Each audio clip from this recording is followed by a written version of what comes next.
Good afternoon, everybody, and welcome to semi-final day of our Regional Rift. My name is Max Formal Von Neumann. Joining me, Mitchell Replays Anderson, who's looking pretty suave as always. I've got my jersey on because I guess I'm more ready to play and you're more ready to look good. Either way, though, we've got a best of three coming at you for the first time. We're going to be seeing our Regional South champions actually on stream in what feels like a very long time, as they're going to be taking on the team, I believe it is from Metro South as well. Yeah, so it's a Southern battle here on QUT, or QQ, I should say, esports, not QUT. That's the other Queensland school. Yeah, a little bit of a mishap there, but that's all right. Welcome everybody to the as Max introduced, I suppose it's not the regional finals, now the semi-finals, but it's kind of still a regional because we've got South and North. Well, we're now having our Brisbane River. Exactly. We're now having our regions actually compete. The name finally makes sense. That Regional Rift. Well, these regions are about to smash into each other, and as I mentioned before, our first time actually seeing, our southern regional area. As you can see, our matches right there. It's the Mansfield Metaslaves versus the Somerset Spartans. That's the game we're going to be seeing on stream. And then, unfortunately, happening off stream right now will be the Hillbrook Hellcats taking on MFAC Beasts.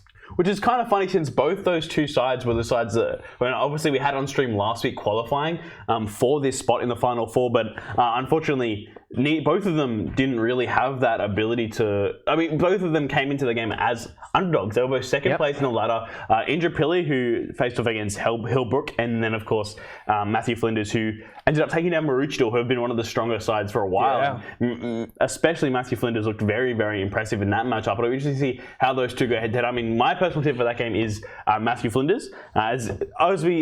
These games actually today are best of threes, not just best of one. So we'll get minimum 2 games again this week on the stream, and then next week is a best of 5, so minimum 3 games. And it'd be interesting to see how that best of 5 final goes, considering that it is a smaller pool of participants realistically making it to that final, and the quality of that grand final will be very interesting depending on how good this series is today. Yeah, I'm very curious to see how well all these teams are in terms of adapting and improving their play in between games in a series set. I do know between the Beasts and Hillsbrook, there was a lot of weaknesses we identified in actually both those teams and how they played through, but in a series, you have that time to sort of adapt and improve on your mistakes. Curious to find out what the result for that one will be. I'm kind of with you. I do think the Beasts looked a bit more put together than Hillsbrook in our games that we saw. The two teams we're seeing today right now, though, is a bit of a wild card because we haven't seen that much Somerset on stream. Now, they've been putting forth their Legion by Lenovo highlight plays of Savage plays of the week, I should say, and they're always there. Nine God in particular, that mid laner from Somerset, I think it's going to be one to watch out for.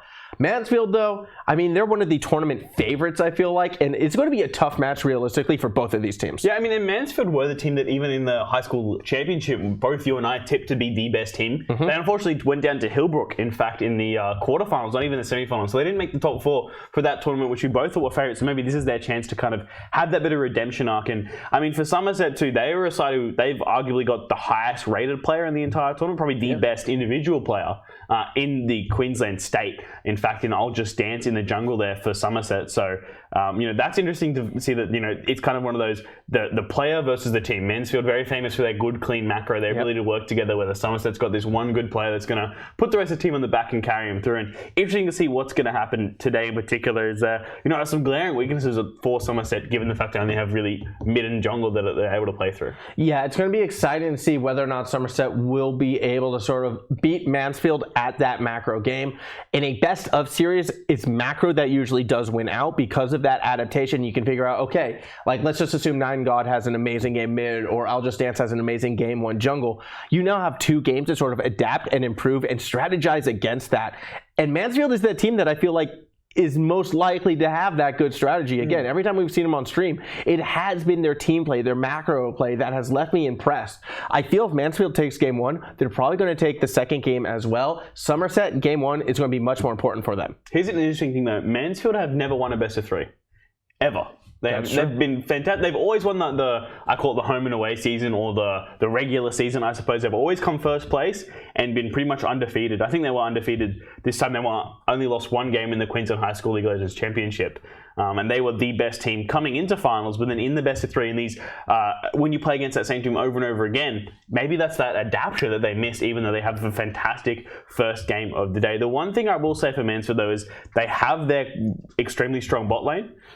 They want to play through happpy game here and Jinxs, who are their 2 highest ranked players. And on the other side for Somerset, of course, they want to play through mid jungle with Ultra Stance and 9God. But the one issue I've seen every single time we've seen Somerset on the stream is their support Benacross. Yep. He has a very, very small champion pool and can really only pull out the Swain support and Morgana support, I think. He only plays those kind of rangy, magey supports that aren't real supports, realistically, like Veigar and stuff like that. And that has been a big area that teams have exploited in Pig Ban. They ban the Swain, they ban his Karma, or whatever flavor of the month that secondary support is, and he's always left an island there in the bot side, and they generally get rolled through. It's why I think Morgana is actually going to be one of the critical picks this game. Morgana still very, very strong in the meta right now. One of the key tools in protecting some of these immobile ADCs that have become even more popular as well. Caitlyn Morgana lane, one of the most devastating. I feel Somerset needs to get a lane of that kind of strength and that kind of firepower. However, coming into this first series, you can see Somerset is on that red side. I do expect Mansfield to possibly look to exploit that as a result. I wouldn't be surprised to see Mansfield actually bait out that Morgana through the bans and then first pick it for themselves. And then I'm not really sure how Somerset's bot lane can get over the top of Jinx's, Fishbonez, and happpy game. Well, I want to see Somerset play something like Ezreal more. I mean, if you can get the Swain, of course, that's his best champion. He's quite good on that Swain, but you want to obviously play through 9God and Ultra Stance. We've seen 9God get 3 or 4 pentakills in the Legion by Lenovo Savage Player of the Weeks. And so, obviously they're going to want to play around their 2 strong players, the 2 Diamond 4 players in that mid-jungle role. I will say the one thing Somerset is Ultra Stance hasn't played much recently. Obviously, Year 12 student, it's very important for him to go through. He wants to do medicine as well. I mean, I know him because I went to Somerset, but, balance.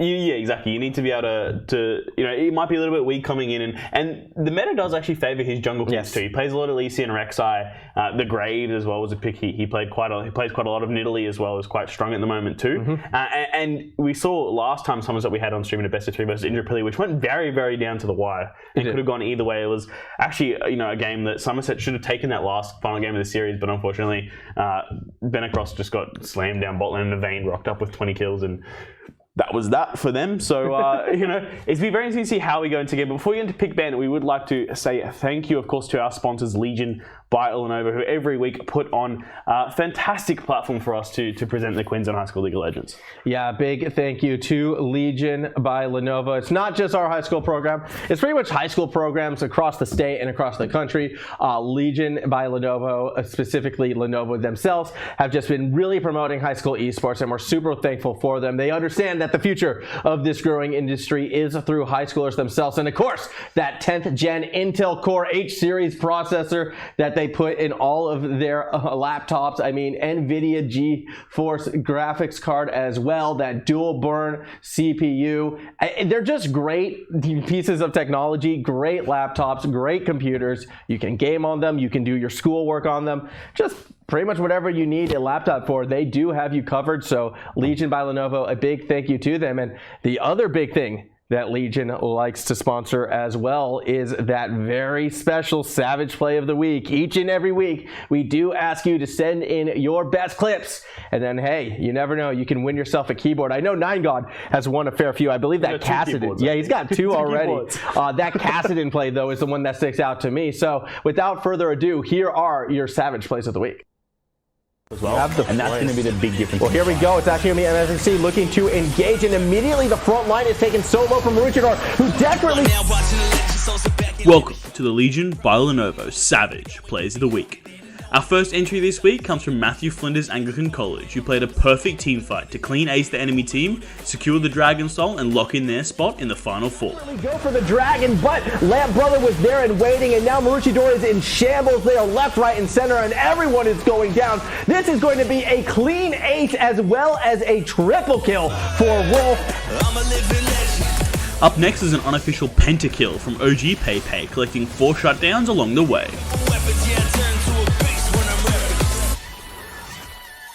Now it's my time, dog. I'm on my way to become a non-con. Job to get your climb on, get to the level that I'm on. I am the greatest of all time, man, and I won't stop until the whole world's up in my hand. I can't see my rise up on the horizon. Our last entry this week comes from the Mansfield Megaphones, with a nice skirmish with a good play from both sides, highlighted by a nice Yone double kill. I'm a living legend. You ain't heard yet, you not get the message. From the moment that I'm stepping in, I get a couple weapons, yeah, I turn to a beast when I'm rapping. I'm a living legend. You ain't heard yet, you not get the message. From the moment that I'm stepping in, I get a couple weapons, yeah, I turn to a beast when I'm rapping.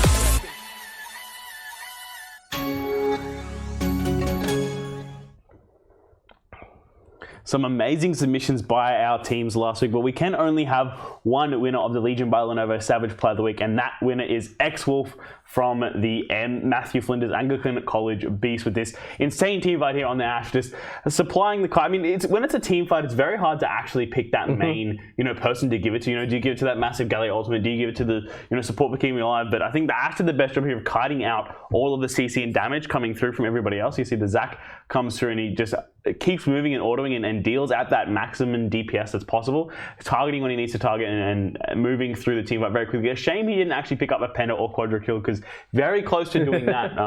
And that would have even highlighted, made the Penta keyboard meme still alive. I mean, it could have been alive if we maybe gave it to that Kane, because it was technically an unofficial Penta kill, but the Penta keyboard does die this week, unfortunately. Every other week it was pretty much you get Penta kill, you get the keyboard, but maybe we can get back to that next week depending on the entries we have in these games. But as quality gets higher and higher, less and less Penta kills are going to happen. And we could maybe see some. We don't know. We could maybe see something. My favorite part, though, looking back at that still, was the Enchanted Crystal Arrow just nailing Boofy Crackers as he was trying to set up the flank. I guess having the wherewithal to save your ultimate for that key moment, especially with those like big sort of team fight changing ones, like the Enchanted Crystal Arrow in itself. Being able to use it effectively in a team fight, difference between winning and losing it. Now, we are into picks and bans, as you can see right here. Mansfield right away banning that Kassadin away from 9 God.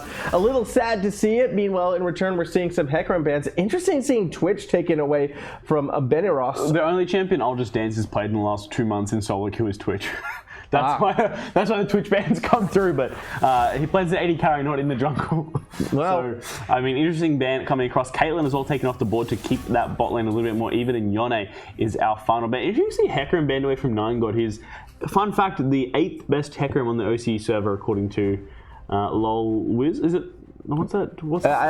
I do know what you're talking about, but I have no idea the name. LolLytics or something like that. Yeah, I just don't know the name of that website. LolLytics. I think LolLytics is the one.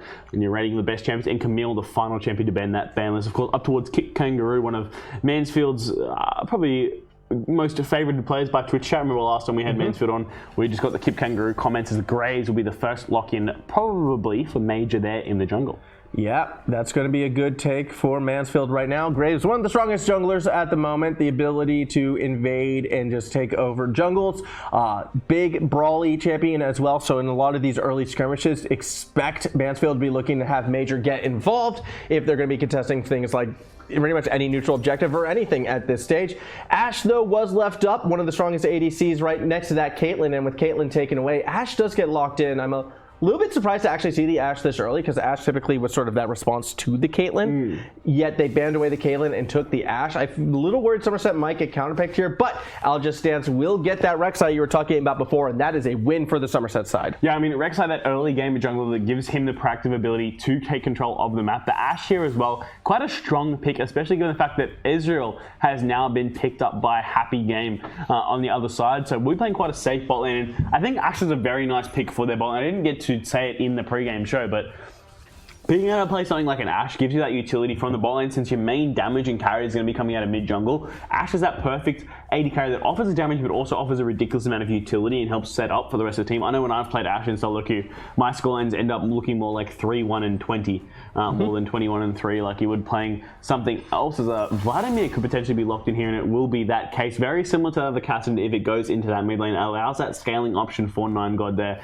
to take over the game later, and the Rek'Sai, of course, will offer that support to kind of help facilitate Vladimir's early game if that's the way they go down. It's also a lot of pick and kill pressure coming from the Somerset with that lock-in as well. The later we get, the more threatening that will be. But it's really easy to connect on your Hemoplague if an Enchanted Crystal Arrow is nailing that backline target. So it's adding a bit of range and extended threat, I feel like, from Somerset, who are looking to go late. I also like the fact that, again, Somerset's bot lane is sort of that question mark. So having that more utility AD carry, I think, will benefit them. them. Vladimir can be flexed. It can be either top and mid, but they can play through that. And really, they just need one more damage source. I don't know, something like that Rek'Sai that can then dive in as soon as you get that pick. So I like what Somerset is putting together at this stage. Mentioned before in the picks and before picks and bans, Morgana was another one I was super keen on to come out in this series. So I do like how Mansfield was able to get that. A very safe and traditional side, I feel, for Mansfield right now. I think they again are going to be looking to play that macro game, and they're just sort of getting overall strong champions. And another thing to note for this series too that we actually forgot to mention was that Somerset actually submitted one of their roster a little bit late, so they will be missing one ban in each pick ban phase, which makes it a little bit harder. And these bans are so significant when you only get 5 of them each game to kind of adjust and change each setting, as the classic Queensland Darius gets taken out by Mansfield, so that OP pick will not be available for either top laner to pilot today. We'll have to see what these last 2 lock gets in. Of course, Somerset do get that counter pick, so looking for them to lock in a support here and look to counter with that 80 carry, the top lane matchup role, whether Vladimir will be flexed there or not. As potentially good supports left open. Thresh is still up and available. The Swain, of course, up and available. But Xerath will be the lock-in, and I'm not a fan of that. Yeah, that doesn't really coincide with the dive that it looked like Somerset was putting together at this stage. Now, it still could be a support Xerath. I'm assuming it's going to be support Xerath, but I like that even less. At least mid lane Xerath has something to do with it. And Ashe wants a support that goes in and can engage. Ashe is one of the best duelist AD carries, given the fact that range's focus just provides such a huge bump in DPS when you activate it, and especially versus Ezreal Morgana. Ezreal is one of those champions who is so frustrating to lane against because he's so hard to punish and offers so much poke. He can sit back so far throughout the DPS. It's interesting we have Warwick locked in. Maybe that could have potentially been a mistake, but it looks like 2 junglers. I mean, unless it's like Warwick top, something weird like that, but I haven't seen that been viable in a very long time. I feel like Warwick's just not the champion you want to be taking. All right, everybody, welcome back. We've sorted out the issues, and we will be going straight into game. The issue why we restarted the second time was them arguing about pick ban, the Ornn first pick, and Arventus and Jinxs Fishbonez couldn't swap champions, so that's why we've restarted, and we are just waiting for spectator delay for this second lobby as we get into game. So both these sides I think are happy with it now, and we can actually play the first game of this South region semi-final. Yeah, I'm really keen to get into this. I think it's the best way to put it right now. Third time was the charm. Both teams do have the characters they want to play in the positions they want to play them in. This is what we were trying to achieve. It took a few times to get there, but it looks as if we will be going forward. Kipkangaroo in top lane on Ornn, as well as Arventus on that mid lane Zoe, which I did call out before. It seemed kind of odd that they didn't switch. Jinx's Fishbonez on the Morgana down on support. I like this a lot more, and now I can safely say with the Morgana on support, I like their chances so much more than what we saw previously. I mean, it would have been very similar in the first game, but I disagree. Well, Arventus would have just gone support and Jinx would have just played mid, right? Surely. Maybe. We don't know. I would assume that's what they would have done. I mean, I still think the biggest issue with the only champion that doesn't fit is Xerath. If Xerath was a different champion, this would be a very good game, and we'd get to see exactly who's going to be, this kind of poke siege playstyle versus the 1-3-1 split.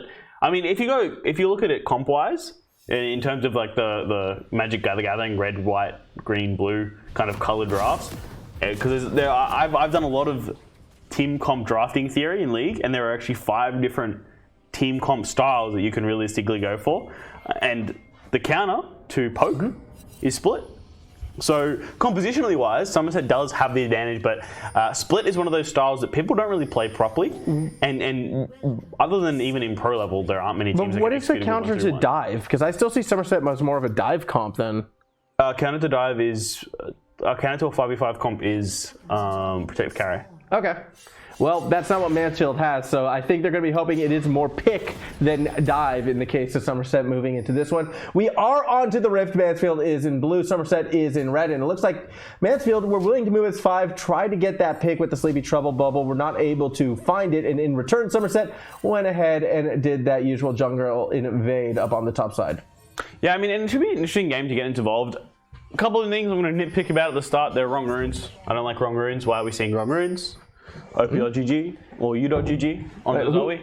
You don't like electrocute on Zoe? Electrocute's really bad Every on Zoe. single time there's a Zoe on stream, And she they always starts have with D-Ring electrocute. Just Dance, though, has been found out by Kipkangaroo, and with the backup from Natural Requiem, it does mean that Mansfield might be conceding a lot of their own jungle. 9God as well, looking to lead the charge as MAJØR will not be able to find their way in. And this is actually really unfortunate for this Graves. I don't think he's aware that he is pretty visioned up right now. He's going to try to steal his own blue buff back. Somerset is trying to burst it down. It's going to be a smite fight, and the victor goes to Somerset, which means they're going to be looking for a kill. Down below, a bit of poke happening, as it does look like up above, everyone did back away.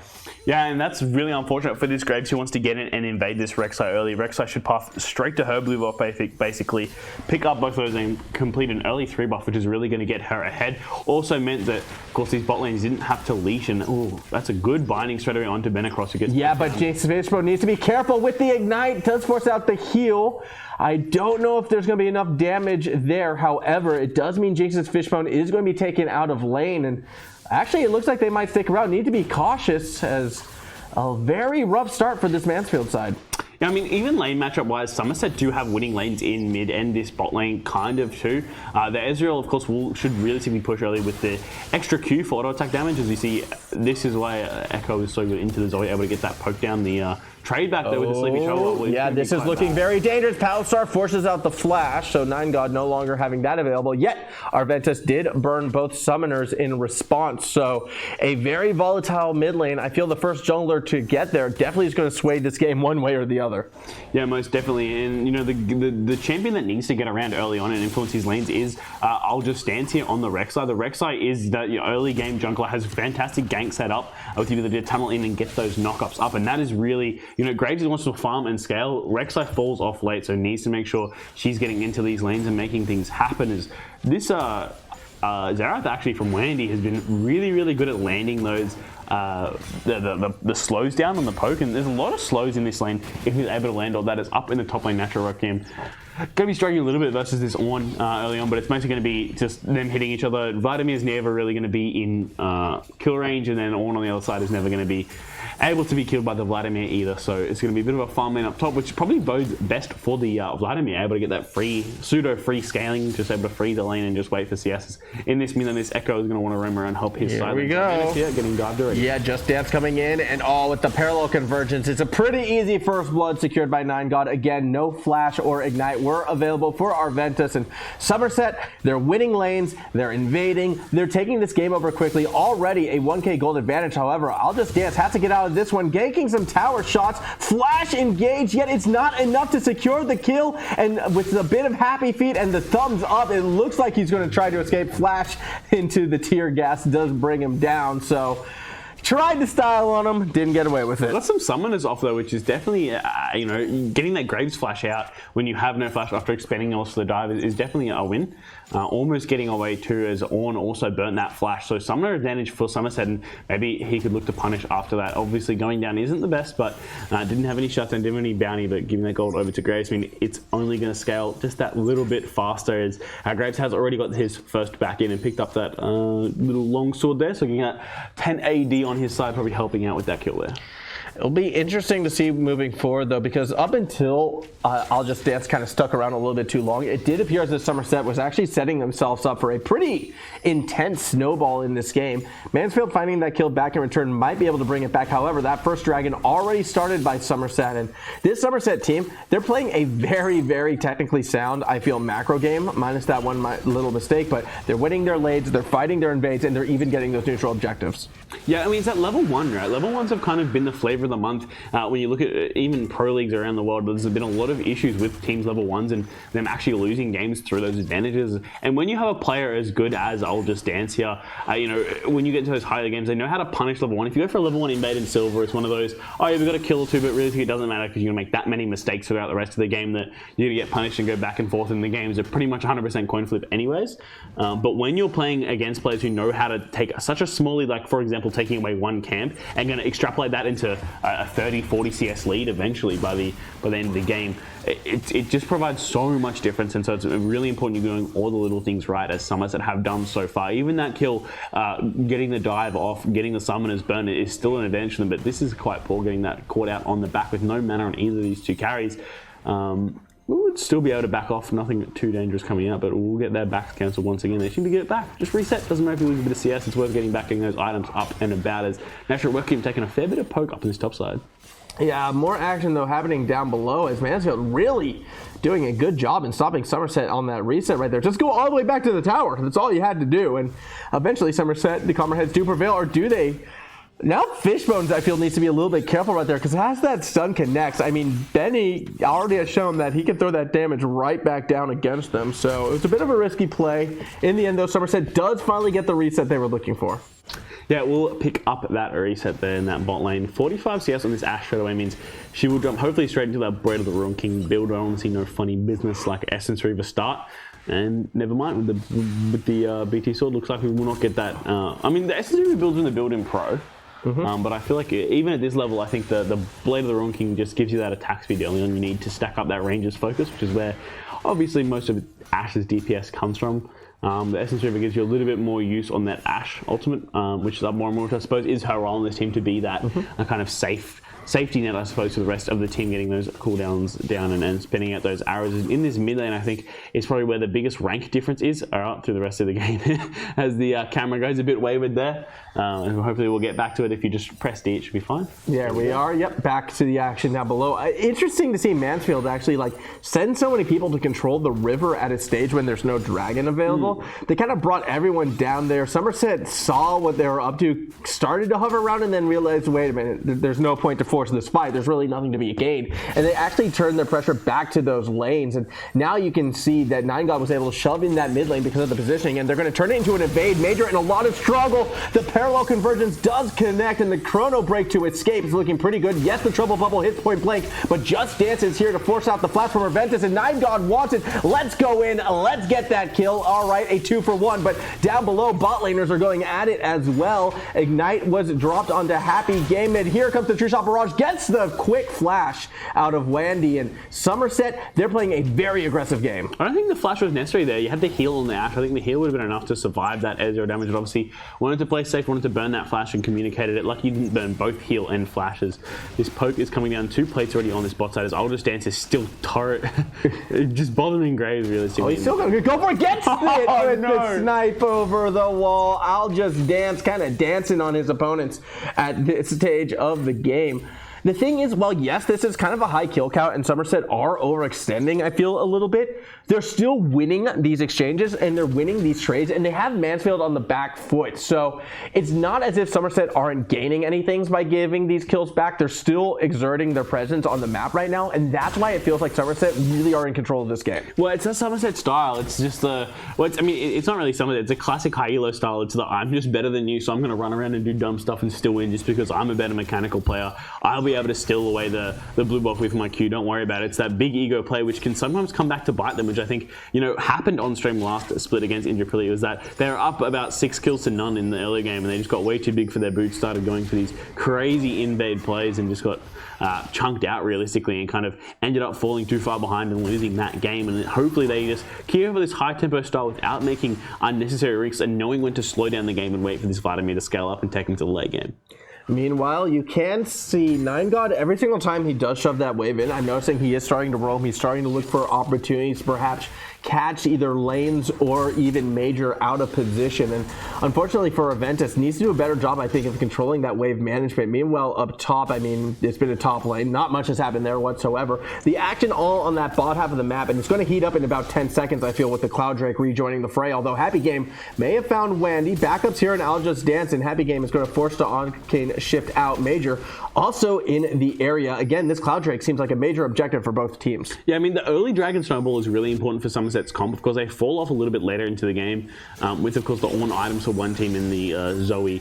Ezreal on the other side means they're going to have that late game team fight really on their side, as well as the Graves, who's going to scale up with more and more attack damage. We see a big fight here in the jungle. Yeah, Nine God should be able to escape over the wall. As you can see, unfortunately, Jinxs' Fishbonez not going to connect. And here comes the re-engage. happpy game gets caught up by I'll Just Dance, and Crystal Arrow connects all the way down onto Major. That's going to open the door for Somerset to go straight through the jungle. Members of Mansfield falling left, right, and center. Kipkangaroo came way too late. Give the triple to I'll Just Dance. Give them the Cloud Drake as well. They just blew this game wide open. Yeah, I mean, and that's a classic. That's such a good fight from Somerset to stay alive overall. I'll Just Dance was solo for so long, but that Rek'Sai stacked up the Conqueror, was able to stack up those E's as well to get so much healing back, and that Ezreal ult just a little bit late, and that's 2 dragons already on Somerset's side.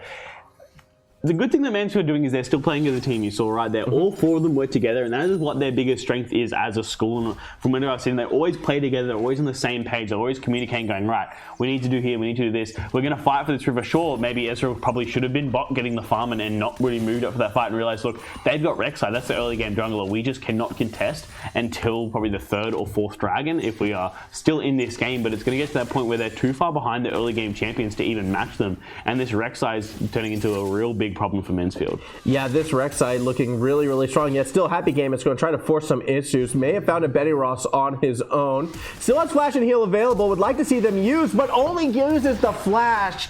While this is happening, it does appear Somerset is going to secure themselves a Rift Herald, so it's not all for nothing as the Hemoplague did connect on the MAJØR. Back up on his way with Arventus, but over the wall comes 9God, and he goes straight for that Zoe. Arventus will go down. I'll Just Dance now unstoppable. And again, it's a weird trade for Somerset that they maybe didn't need to take, yet they're still finding those map advantages. They're just punishing the overextensions from Mansfield. Graves hasn't gotten his head yet that, you know, he just can't contest. Like, I'll Just Dance is way too strong right now on this Rek'Sai. There is no way he can really come back for this.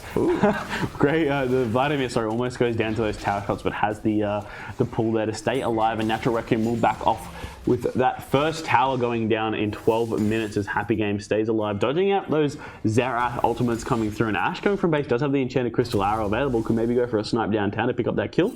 But the rest of 9God and the rest of Somerset are here. They'll be looking for a pick under this. Yeah, I want to see that enchanted crystal arrow. My eyes are on that mini map waiting to see that big, visual cue.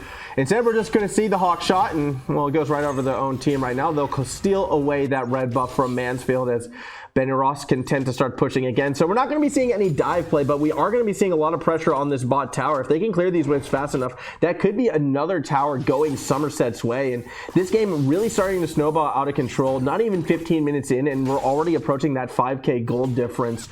I feel at this rate, Somerset, they're looking to close this game out fast. Yeah, I mean, that's what they have to do with this competition, because once the grades get stalled, once the Ornn items come through, even Ezreal gets to 3 or 4 items, they're going to have quite a devastating team fight. Just the amount of poke that's going to come through, it's going to be so difficult for them to contest.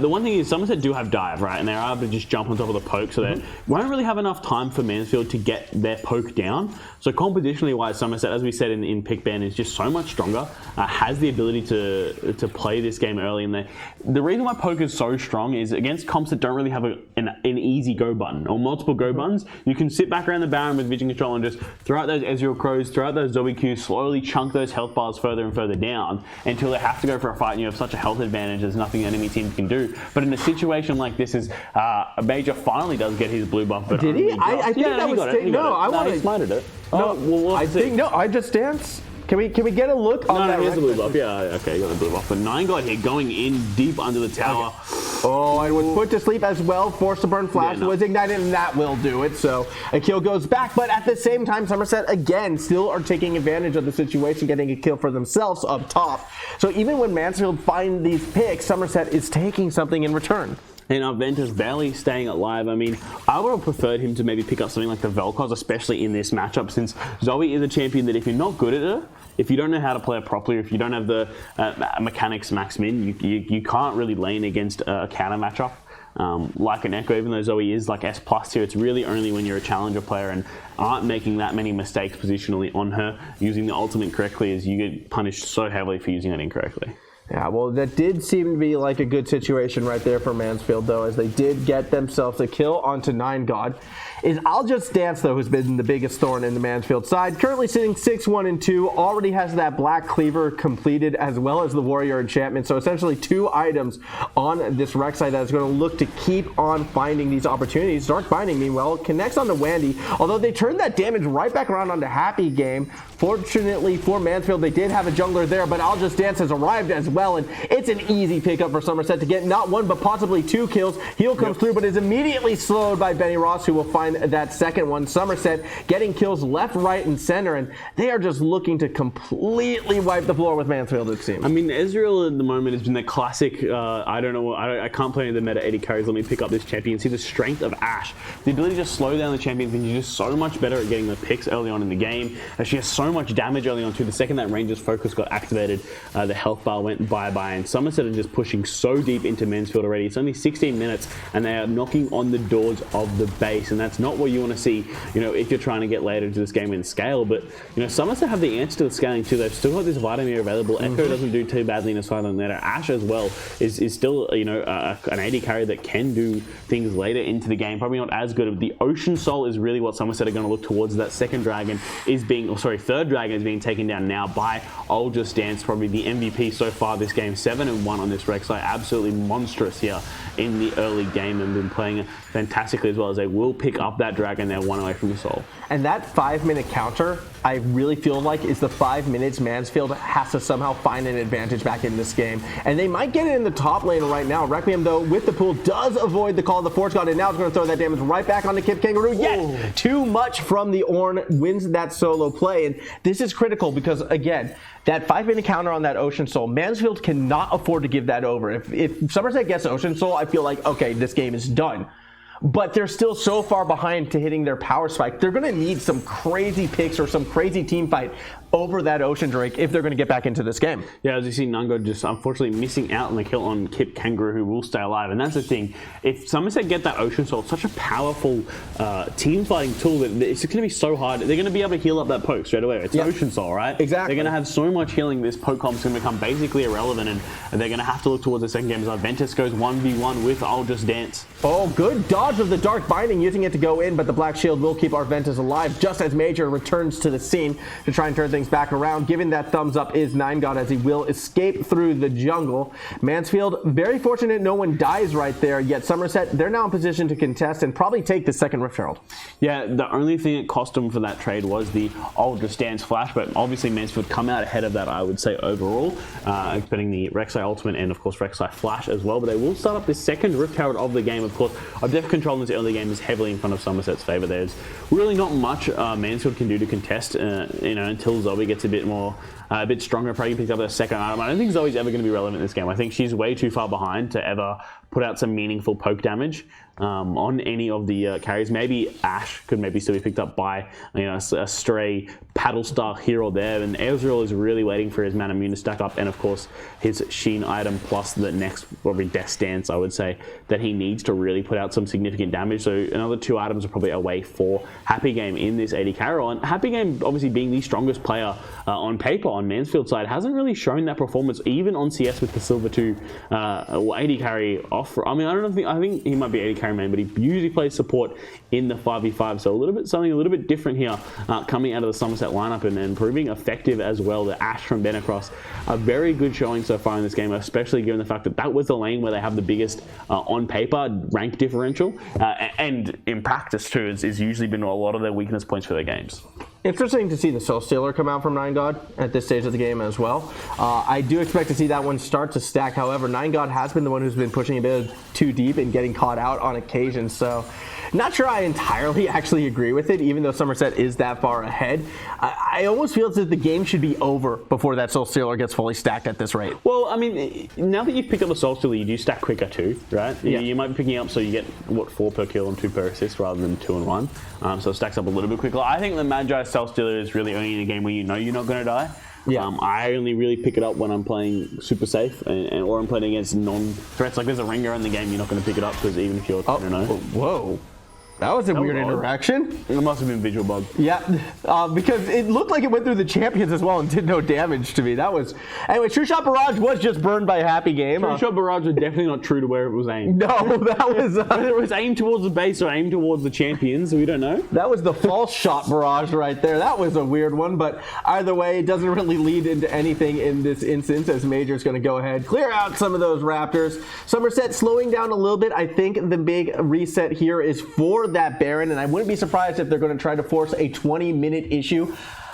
I think they still would have liked maybe that bot lane pushing a little bit further. I wouldn't mind seeing Natural Requiem actually go down there, seeing as he had the teleport available. However, they are completely around that Baron now. There is no one from Mansfield even near it. In fact, Mansfield are currently resetting. So Somerset are going to have control of the area, and it's going to be up to Mansfield to try and force their way in with a pick comp, with the only real engage coming from the player who's about to get caught out and killed. This is not a good situation at all, Mitch. No, that's not very good at all. Kipkangaroo goes down very quickly. I'll Just Dance hits legendary status here, 8-1 on that Rek'Sai.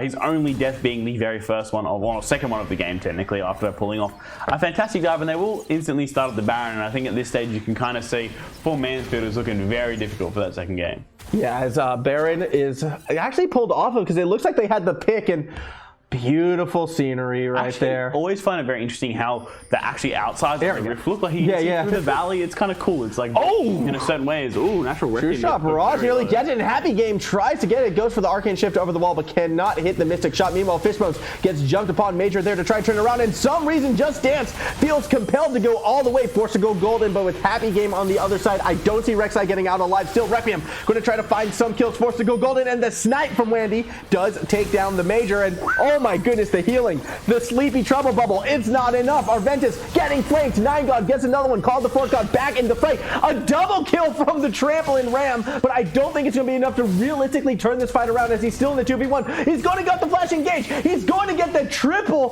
Kipkangaroo is a very angry goat. 9God still trying to find the fight. Does get the parallel conversion stun, but will be forced to back away. Ornn has been unleashed. Yeah, I think it's a time if I'm the Ashe to pick up a bit of armor shred. Max HP damage. I think you really need that Blade of the Ruin King to kind of punch through the Ornn's just straight tankiness. I think he's way too... He's got too much health, really. You can't just punch through it. He's not that strong, per se, but unless there's 4 members on him, he's way to take down. And a triple kill means this dragon is going to be a little bit harder for Somerset to secure. They are up. They will have the first ones there, but the Graves is already in the area. Watch the Requiem. Here comes Last Dance. Yeah, here we go. Advantage too. Parallel Convergence not going to connect. Requiem actually hit with the Dark Binding into the pit, yet still dropped the Hemo Plague on the backline. Fishbone's already gone as the Enchanted Crystal Arrow nails this Ornn, and Kipkangaroo's not having another bounce out performance. It's over the wall because Just Dance finds the Major, who's going to try to run for his life through the jungle, but it's the big bad Rek'Sai who secures the kill, and that might actually be the catalyst to end this game, because now Somerset can get that Baron and look to take down some inhibitors. I mean, now they have Oceans, or their team that's going to be so much more impactful against that Ornn in the 1v4 with low health bars. They would be able to heal up quite quickly, as Natural Requiem has shown actually exceptional play on this Vladimir. Look at that again, using the perfect pull timing, getting the quick heals up. I remember he was that last fight, he was 1 HP and was able to heal back up again and get some more damage down. So very impressive play out of the Somerset top laner. I think this is Somerset finally kind of showing their potential. This is what we expect when we see their lineup on paper and see them compete. We want to see them going for these really aggressive plays, showing that, you know, maybe macro-wise they're not the best players. I mean, they've had quite clean macro so far this game, but they want to go for these aggressive plays. They want to be flashy and go for, you know, the 11 kill Rek'Sai rather than, you know, playing safe and waiting to scale. This is their style. This is their brand of League of Legends that they bring to Queensland High School League of Legends. Hemo Plague only hit Major on this instant. Yet Somerset still looking to siege this final push, and I think Somerset actually are trying to end the game right now. They need to be a little cautious, because Mansfield, you know, has that ability to reset, and all 5 members are up, as well as a few key ultimates, including all of them. So if Somerset do overextend, they might get caught out. Yet Requiem just dodging so much with that Hemo Plague, yet still will be brought down with help of the collateral damage from Major, even though Happy Game does get credited for the kill. Dark Binding is going to miss Benirox, who is out of position, still finds Arventus before falling himself, but the overextension does cost 2 Somerset players their lives, and it does mean they're going to have to reset before ending this game. I think your prediction of the game is going to be over before the book is fully filled with pages. Obviously, 9God demonstrating he's not only just a League of Legends player, but also an academic. He wants to read that book, fill up as many pages as possible as he's going in here against 3v1. 2 very low characters, but I don't think he can ever take down Kipkangaroo. The ultimate is available if he wants to turn it around, but we'll just walk out of that base and head up towards that Baron Nash, the next big focus for this Somerset squad. Yeah, and there's not much Mansfield can do, unfortunately, to stop this Baron take. With 2 inhibitors down, they're going to be stuck in their own base. It's just a matter of time before Somerset picks up this next objective and then pushes to end the game. Yeah, I mean, or there could be a massive stall out, the classic 40-minute turtle into the Mansfield side, finally getting back into the game, stacking up. The ornament has been completed. Ezreal actually interesting enough going for the Triforce rather than the Iceborne Gauntlet. I think that's a a peculiar decision, but I suppose at this stage it's kind of like, look, more damage, you know, like we're kind of out of the game anyways. Maybe if I hit them for a little bit more, clear out these minions a little bit easier, the Iceborne Gauntlet might not be that saving grace. As the Baron is now picked up, but I mean, I still think you definitely should do on Iceborne Gauntlet, but I suppose Ashe didn't go for the Blade of the Ruin King, so maybe they're evening out the playing field down there in the bot lane. We do get to see Kipkangaroo trying to lead the charge, but go straight into 9God, and unfortunately that should be enough zoning for Somerset to secure themselves that Baron, as everyone does fall back. Yep, that Ekko enough to keep Mansfield as bay. Baron secured by the Somerset side. Now, they did reset by a couple of them dying and the rest actually going back to the fountain, so I don't expect them to reset right now. Realistically, they could be pushing with their minions and looking to end, or they can hit that top lane and go for that 3 inhib push. Either way, Somerset, their gold lead is massive, their kill lead is massive, their map control also massive. I think it's just a matter of time before this Nexus goes down. And look at the size of Rek'Sai too, it's huge. Like the actual champion model is really, really that big. was iron, probably an iron potion. Oh, what? The potion, the consumable. The potion, that's right. So I was like, he's huge. I've never seen a Rek'Sai that, well, her, technically, is huge. Oh, here comes 9God looking for the engage. Already has found Arventus, and the follow-up damage from 9God is there. Meanwhile, that Hemoplague, I think, just hit 3 members of Mansfield, and it's going to be a cleanup by Natural Requiem. Yes, Kipkangaroo is still alive, as well as Happy Game, but there's not much these two can do. Ornn gets put down, and you can see I'll Just dancing in front of that fountain, dodging those skill shots as the base falls to crumbles. Somerset will be taking game number 1 in this best of 3 series, moving them 1 game away from a grand final appearance. Yeah, I mean, it's very impressive showing from Somerset. It's finally what you kind of expect to see from this team. They play this flashy style, they play the over-aggressive team. If they don't go too hard and get punished, and they're able to maintain this lead, they will end the game very quickly, as they usually do. The pentakills coming through, all these exciting high-end gameplays. The final shutdown comes across to the Ezreal, as Aldous Dance has left the game, and so has Somerset as they take out the first game in this best of 3 series. So it took us a while to get there, but in the end, it is a win well-deserved for Somerset. I mean, they definitely look to be that stronger team. From the word go, it was a level 1 fight going their way, and they kept taking it every single small advantage and blowing them up into big ones. Yes, at times Mansfield were able to sort of go ebb and flow and get a couple kills back, but it always cost at a larger expense. Yeah. And I feel like that is why Somerset really did have that dominant performance. Well, I think the dominant performance 100% came from that jungler role. I'll Just Dance on that Rek'Sai showed why, you know, you don't give him these champions. Yep. Rek'Sai, I mean, in the high school championship, Rek'Sai, their bans were Rek'Sai, Lee Sin, and Graves every single game. Yeah, it's hard to focus him off these 3 champions. If he gets that championing and be proactive in the early game on, he's just so devastating. I want to see him on Lee Sin really bad, actually, because you know, if you're able to play those mechanics with a champion like Lee Sin, it's the next level for them, as they will get side selection in this first game, as Mansfield elected to pick up blue. But we will be back very shortly as we go to a quick break before our second game. Hello everybody, welcome back to our Regional Rift semi-final, or I don't know, Regional Final 1. There's a lot of things we can call it. For the regional, I don't know. Yeah.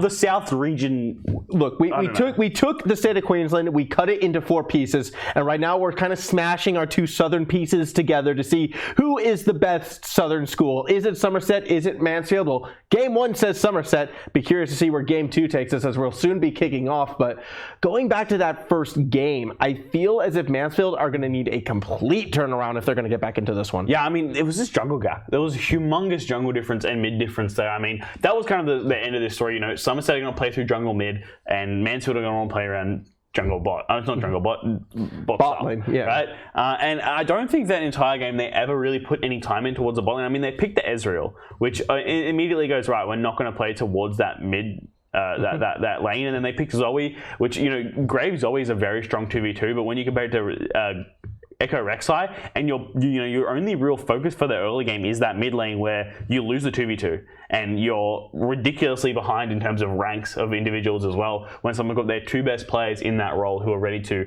smash basically the other team, it becomes almost impossible for them really to compete against the end of the other team. So it's just one of those situations where it is really, really difficult for Mansfield to try and win this game if they're going to play through mid jungle. Again, if they go for a same strategy, Somerset will take this game too. If they try to match it with that mid jungle strategy, you know, they need to have early game pressure.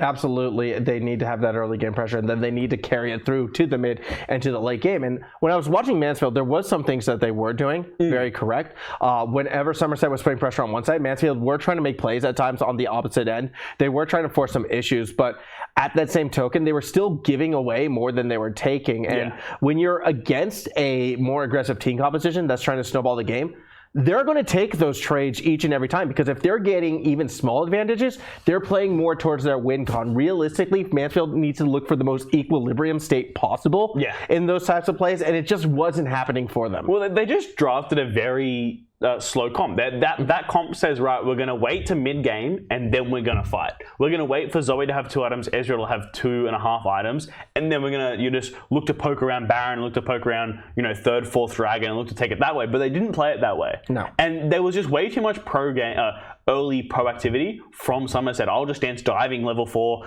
Benacross and Wandy going hard in that bot lane too. There was too much fighting and not enough relaxation for Mansfield's comp to work. Somerset went, right, our comp is we go hard, we go fast, we rush to Ocean Soul, we smash this game, we get it finished before 30 minutes, and we take this game out real quick. And that's exactly what they went and did. Obviously, the first game of best of 3 is always a bit of a warm-up game. So we could see a different face out of Mansfield for game 2, but this is only a best of 3, not a best of 5, which you usually have in final circumstance. So if they're not ready, and they still need another game to warm up, then boom, Somerset's going to take this series out very quickly. Yeah, I feel like I'm still leaning towards Somerset right now after that first game performance. Even though Mansfield, traditionally has been that team who can recover, I suppose, and sometimes does play the smarter game. We didn't really see that on display in Game 1, and as you mentioned before, I think they have won one best of series in the past. It was the round of 16. But still, they haven't had these best luck in these series, and now that they're behind, I don't know if we're going to see enough adaptation out of Mansfield, especially if it turns into something that's just like, I'm sorry, but Somerset's mechanics are a bit too much. They can get away with too much for you guys to really handle. Somerset, they're coming into this next game with that confidence. I still hope they keep their heads on their shoulders, because that confidence was realistically only being rewarded by the rest of the team. Again, taking some of the blows back, but then still finding advantages on the tail end. But if Somerset goes all in, we're just going to fight and we don't really pay as much attention to that macro game as well, there can be a world where Mansfield can punch them enough and fight back into the second set game. Exactly right. They are the team that knows how to play macro game, knows how to play that kind of lead, and if they stay even, I think they will be better than Somerset in the long guns when they have better comms, better team players. Obviously Somerset haven't played with this roster. It's their first game with their roster technically. Outside of, actually no, the first game with their roster because they had a different AD carry support in the last championship. So a complete turnaround from this side. And so Mansfield, have that experience as a team, have the experience to play around. And I want to see Kipkangaroo to carry. Yeah. When we saw them to great success in the regular rounds of play, they had Kipkangaroo on a Camille, on a Sett, on a Darius, something that could take the game and make something happen. Even the Gnar is another pick of his that could potentially pull out here and offers that little bit of utility. And I want Arventus on either play a safer champion than Zoe or play Zoe safer. Sure, he's played a lot of Zoe games, and I'm kind of similar to him. I play really good Zoe, but Zoe competitively, you have to be exceptional at the champion. You can't just be Mastery 7, really good at Zoe main and solo queue gold 4. You need to be challenger and know exactly what her strengths are, because that's why she's such a OP broken champion when people complain about her in challengers, because in challenger you can really get the most out of that oppressive laning phase and oppressive ability with the summoner spells to use them correctly. You got to take spellbook, you got to use your advantages when you're playing this 5v5, and the electrocute Zoe just doesn't do the same thing, especially when you're into a matchup like Ekko, and you got to make sure you're picking Zoe into a safe matchup. Yeah, as we are waiting to get into our Game 2 picks and bans, as you can see, it will be starting soon. I just believe the lobby is getting set right now, and soon we will be kicking off into it. Always curious to see how picks and bans adapt moving forward in the series. As you said, you want to see a little bit of a change of style on Mansfield, and I am inclined to agree. On the Somerset side, though, I wouldn't actually be that offended if they almost even doubled down on their aggressive team comp. Well, the one thing I would like to say is I reckon change out the Xerath. For another pick, because I feel like the Xerath didn't add much value and didn't really do anything. They had a couple of good plays, some good pokes, some good slows, etc. And definitely, wasn't useless, but I think you could definitely optimize that support pick and go for something like a Nautilus, and I think you would have seen bot lane get a lot more kills. Alternative, though, of course, into that Morgana, maybe the engage could have been stunted, and maybe the fact they were able to play back and kind of poke back against the Ezreal helped too. But I would like to see a little bit more of an aggressive, or more of a tank. Honestly, Braum would have been fantastic there, as we are into picks and bans. chance. Yeah, Of here. course, Somerset will lose a ban too. I'm not sure. One of the issues was it's supposed to be the first ban, but I'm unsure what the admins have ruled onto that. At the end of the day, it is what it is, and we'll hopefully just get through this ban phase in one go instead of do it 3 times. Yeah, exactly. First time lucky is what we're hoping for right now as we wait to see who Kipkangaroo will take away from the game. And it's going to be the Rek'Sai, and already seeing some of that adaptation. I'll just dance, he had a big game on Rek'Sai. You can't fault Mansfield for taking that away. It's one of those salty, that pick's too good, let's get rid of it as we are. Well, that's 1 strike down. 2 more champion selects to go as we are going back into it again. I wonder what that issue was. I'm sure we'll get word of it very quickly. But again, when we were looking to talk about what we want to see out of Mansfield in this second game, of course, we want to see more of that play style. I want to see him playing, if they want to play for this safe mid-gamey takeover with macro style, I want to see, number one, I want to see meta 80 carry in bot lane. I don't want to see Ezreal again. I think Ezreal is hot garbage. I yelled at the screen when Sven picked him twice in the TSM C9 series and lost both games because they're not playing through bot. Whenever Sven played a real 80 carry, they did really well. When your 80 carry is your strongest player, you need to make sure he's on a meta carry that can do well and fight in the early game, and Ezreal is not that. I disagree with the Ezreal level, but I wouldn't consider him A or S tier. I'd put him at a solid B tier right now, to be quite honest. And there are other champions that I think are on the rise that I would like to see. One of which being actually, that unknown sort of mysterious man known as the Dark Star Jhin I want to see in this game. I think Dark Star Jhin. You don't want to see normal. No, I want Dark Star Jhin right now. And this could be my TFT influence showing. But I feel Jhin actually is kind of a underrated backup Caitlyn almost, because you have that sort of same range to harass that you get from the Caitlyn. Obviously, you don't have the same damage output early, but late game Jhin I feel like has actually been underutilized, and I'm seeing a bit more and more of it on the OCE Challenger scene, and it's been looking pretty unstoppable when Caitlyn is taken out of the game. So if I was to do 80 carry tier list, it's Caitlyn and Kalista are S tier. Yes. And then you got Ashe, Jhin, Senna.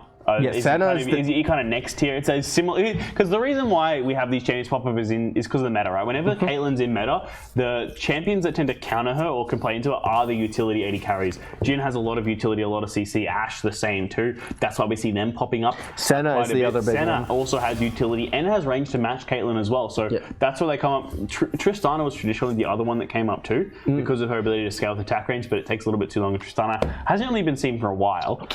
Can I just say though, real quick though, like even though you did put her at an S tier, I don't really want to see Kalista played by either of these teams. Kalista's a pro player. Yeah. I'm talking about pro player individually, and then after that small group of 80 carries, then that's probably where Ezreal comes in after that. Oh, it was a side swap. It was a side swap. Somerset was supposed to be on blue side, of course. They were to pick their side, so that was the issue. They would fix that up quite quickly now. And Ashe could potentially be the first lock-in. Of course, that first ban was dropped by Somerset, but Hecarim and Camille have been taken out of the way. Rek'Sai, Kassadin, and Yone on the other side will be banned away from Somerset.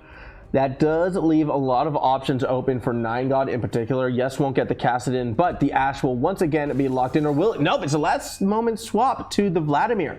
I think the Ashe was more important to take. I mean, Happy Game did have a first crack at that. Oh, actually, I suppose it was B1. First pick, so kind of the kind of concession 80 carry pick. Maybe they want to look for a counter, maybe pick up something else into that Ashe that does well. I want to see I'll Just Dance on the Lee Sin now that their Rek'Sai's gone. I want to see Lee Sin or a Nidalee as Kipkangaroo hovers that set and locks it in, taking our advice. Into Vladimir, I don't think I've ever seen that matchup before. I'm interested to see how it goes. It could be jungle too. And I like jungle Sett as well. I think jungle Sett is one of the funniest things in League right now when you use the Heck Flash and just jump and just runs at you.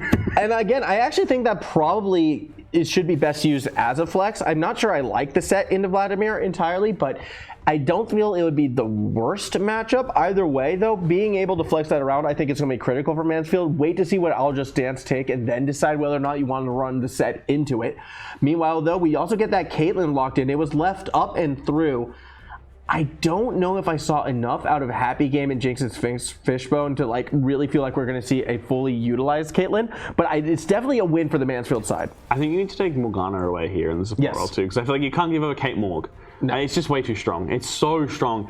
I like the fact they picked up Senna because Senna counters the Caitlyn, has a better range than her once she picks up a few of those soul stacks. Has the ability to poke out, has utility as well to lock that Caitlyn down, but with a Morgana, it could be a little bit too much to handle. So as much as you probably don't want to have Morgana playing, Morgana center isn't the strongest lane. I think denying it away from the Caitlyn is so much more valuable. As Zed is locked in from 9, got obviously up one game. They can afford to lose one, so they go, you know what, let's play Zed. Got the Vladimir supposed to balance out that damage up on the top side, and Arventus doesn't have any champions that counter the Zed. I don't like it. I don't like it. I do not like this pick. And it goes back to what I was talking about before. With Somerset, after that dominating win, a big reason why they were dominating was because they kept their heads on their shoulders and they were always trading up when they overextended.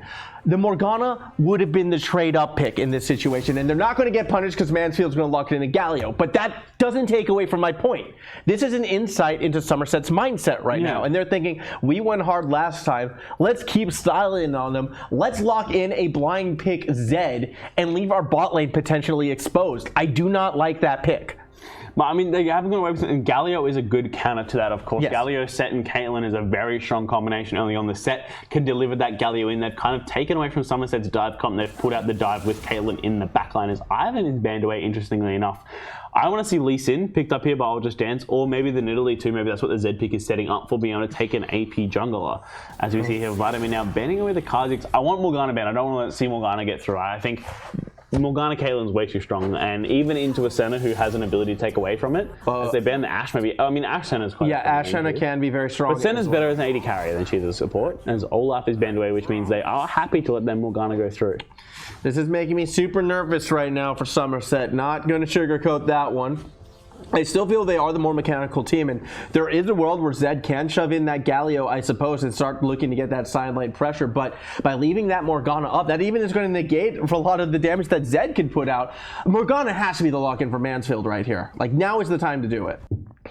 Hey everybody, welcome back. We now have our champions that have been locked in. These are the official lineups for each side. So Somerset, it is the Vlad, Sylas, Zed, Senna, Ezreal. And on Mansfield, it is Fiora, Sett, Galio, Caitlyn, Leona.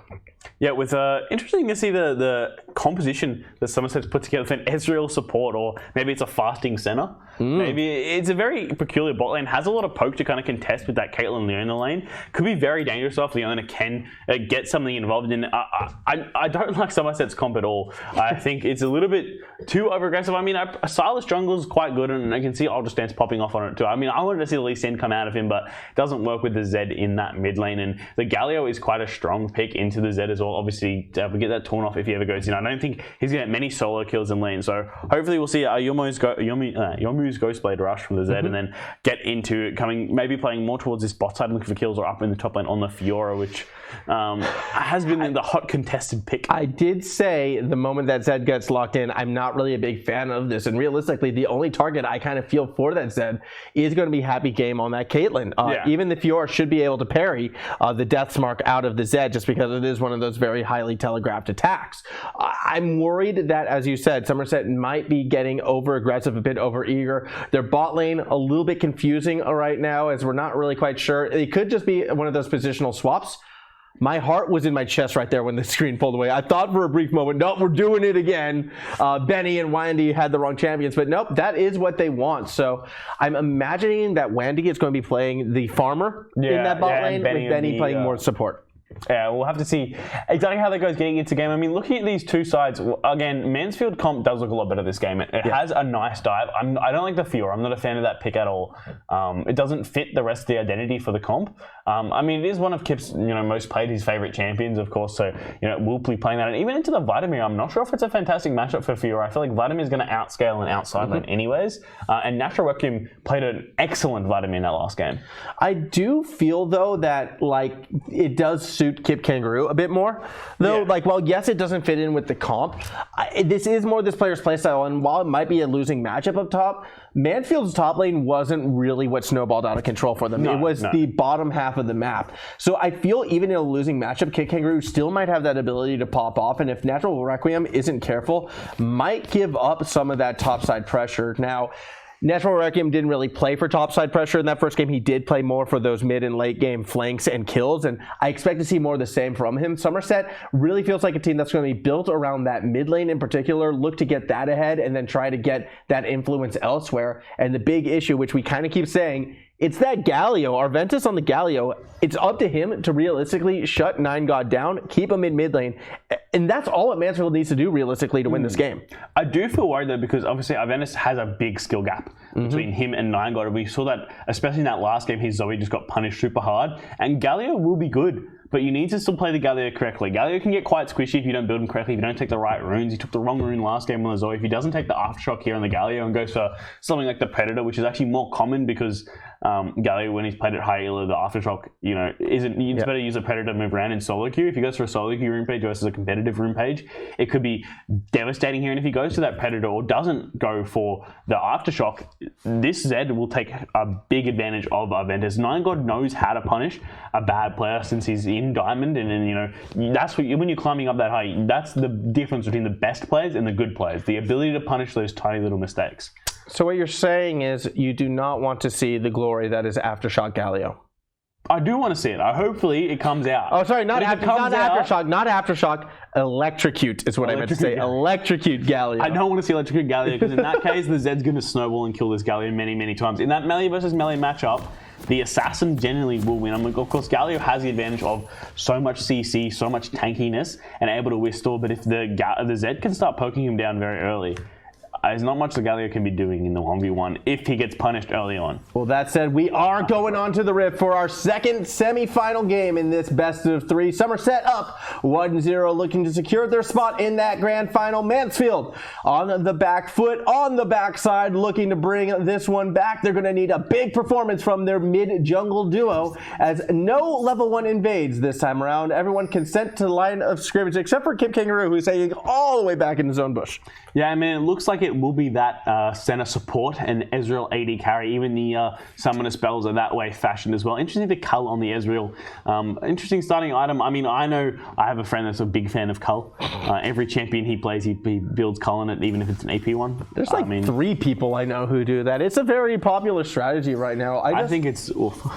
I mean, my problem with it, especially when you're taking it into bot lane, sometimes it feels like, okay, you're conceding that you're going to be playing that passive lane and going for that late game gold. Now, I believe it was, our good friend Lost Shadow, aka LS, and by good friend, I mean we've never spoken to him in our life, who did put a video argument one time explaining, I believe, how it can work on champions like Caitlyn in lane. But that's not Ezreal's not Caitlyn. It's still good. It's a good item, but you have to get it second or third. Like it's a very bad starting item because Doran's blade, Doran's shield, Doran's ring, and anything made by Doran is just so much stronger in lane than the straight. It just gives you so much better starting stats. It gives you the ability to add extra damage. It gives you 5 extra damage to low health minions. And see, as you see, this mid lane is going to be. Doran is the guy that he's the first person to ever learn how to forge. So Ornn, he's the first human that Ornn taught how to forge. Well, he must have very, very strong early game. That's all I'm saying. Like his early game, bro. His early game is probably the best. I mean, I don't know about his late game, but Doran's early game, I think, Doran's early game is right up there. He knows what he is doing. Yeah, I think Doran was the first human to get taught blacksmithery by Ornn. That makes some sense.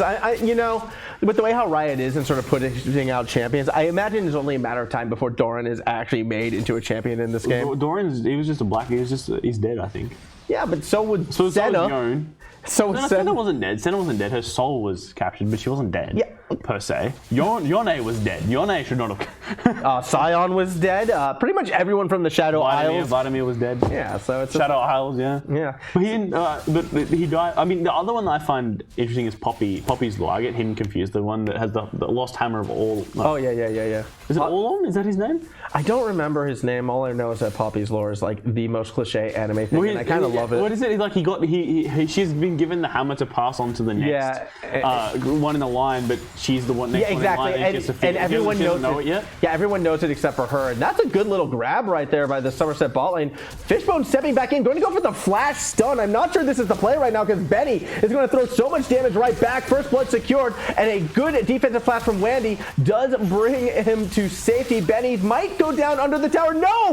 By standing still and forces the flash from happpy, takes the tower and giving up his life mid is fighting as well. I'm more concerned about bot lane at this stage. Doesn't matter. Somerset up 2-1. Yeah, in a 3v2, Somerset get the 2-for-2 or 2-for-1 trade, and that's a big advantage for them. Especially, you know, MAJØR realized, look, the Graves didn't work last game. I played way too passively. I didn't make anything happen, and Cull is picked up on the Caitlyn as we expected. He's a little bit behind, of course. Ezreal already having that combo. He's going to be stacking up quite quickly and farming very well. Wendy is in fact getting 23 CS already stacked onto that Cull. Of course, having the solo lane helps that as well. The Sett might come down and try and make something happen once again. Has that phase rush rune page is going to be coming in quite quickly, and Wendy going to be dangerous. Does have the shift up available. Yep, and it's used a little bit prematurely. We'll get pulled back in by the haymaker, but the healing for Benny arrives in the nick of time, and once again Wendy will escape with just the use of that arcane shift.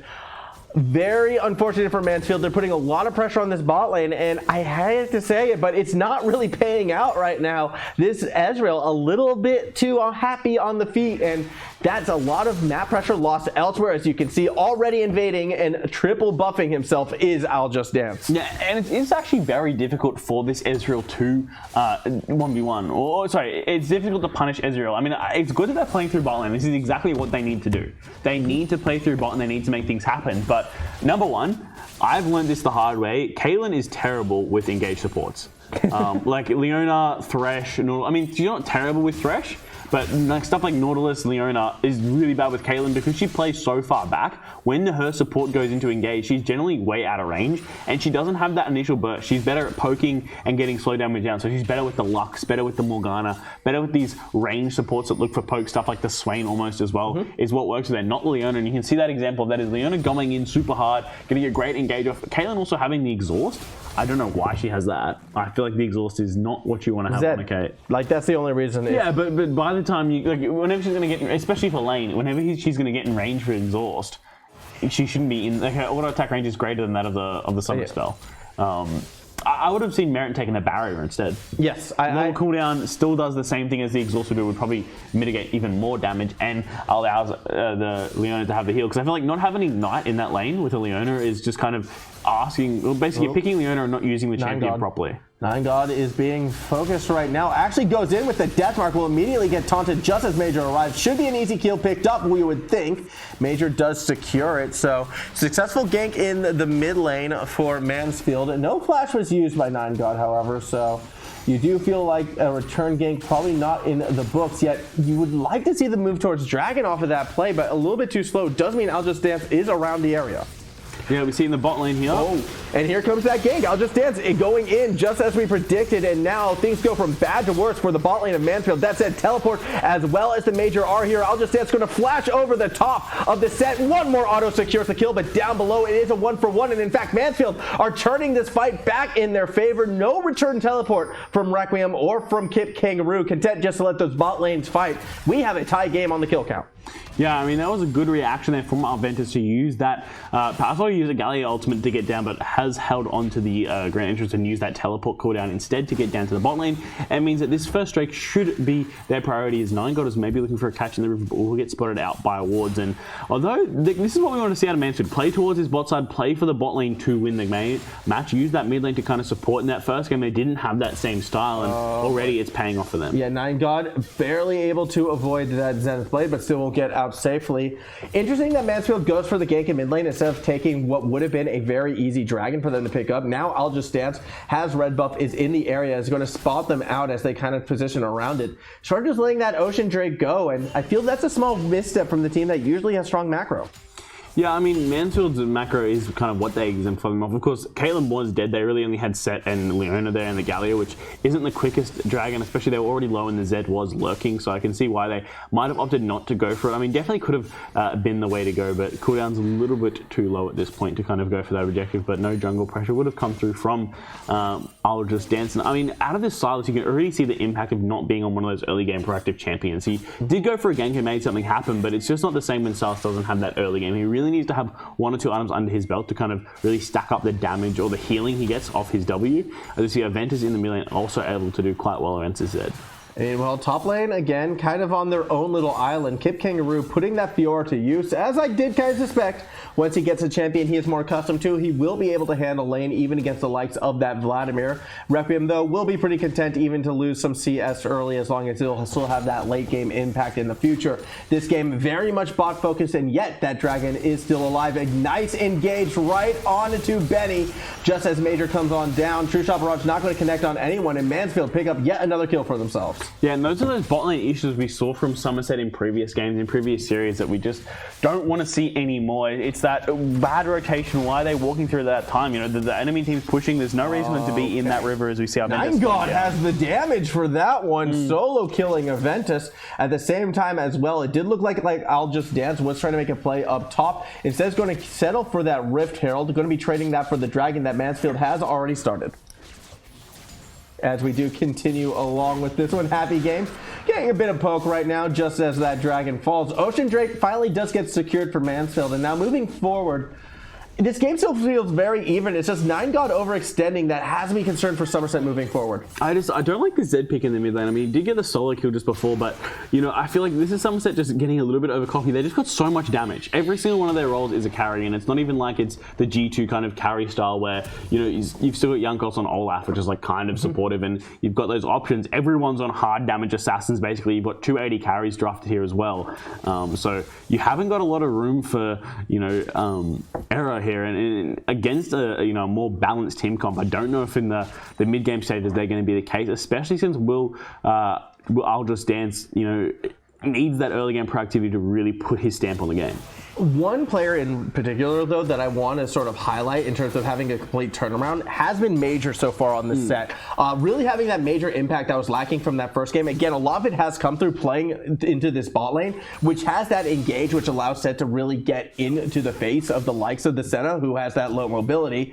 But it's been doing a good job keeping this bot lane down, as again, we see that engage just as MAJØR arrives. Goes for the flash play as well, but not going to find too much. In fact, if anything, Darius might get turned back around. A nice double root out of one Benny, but it's still a 2v3 and they do not want any part of it. I see a huge CS lead here for the Caitlyn, now on a champion that can kind of contest the lane a little bit more than the Ezreal last time versus the Ashe. You see, taking control of the lane, getting those farm up, and I mean, as I said, this is what Mansfield need to do. They need to play around their strong carry. They need to pick the Caitlyn. They needed to get him on the strongest meta 80 carry they possibly could, and then go from there. And Somerset's bot lane isn't looking as good as it did last game, and you know that Ashe was just such a strong pick for them overall, and obviously haven't been able to match it this game, and Natural Requiem doing it equally as well up on the top side. Kipkangaroo have got a massive CS lead now, 107 CS amassed already on this Fiora.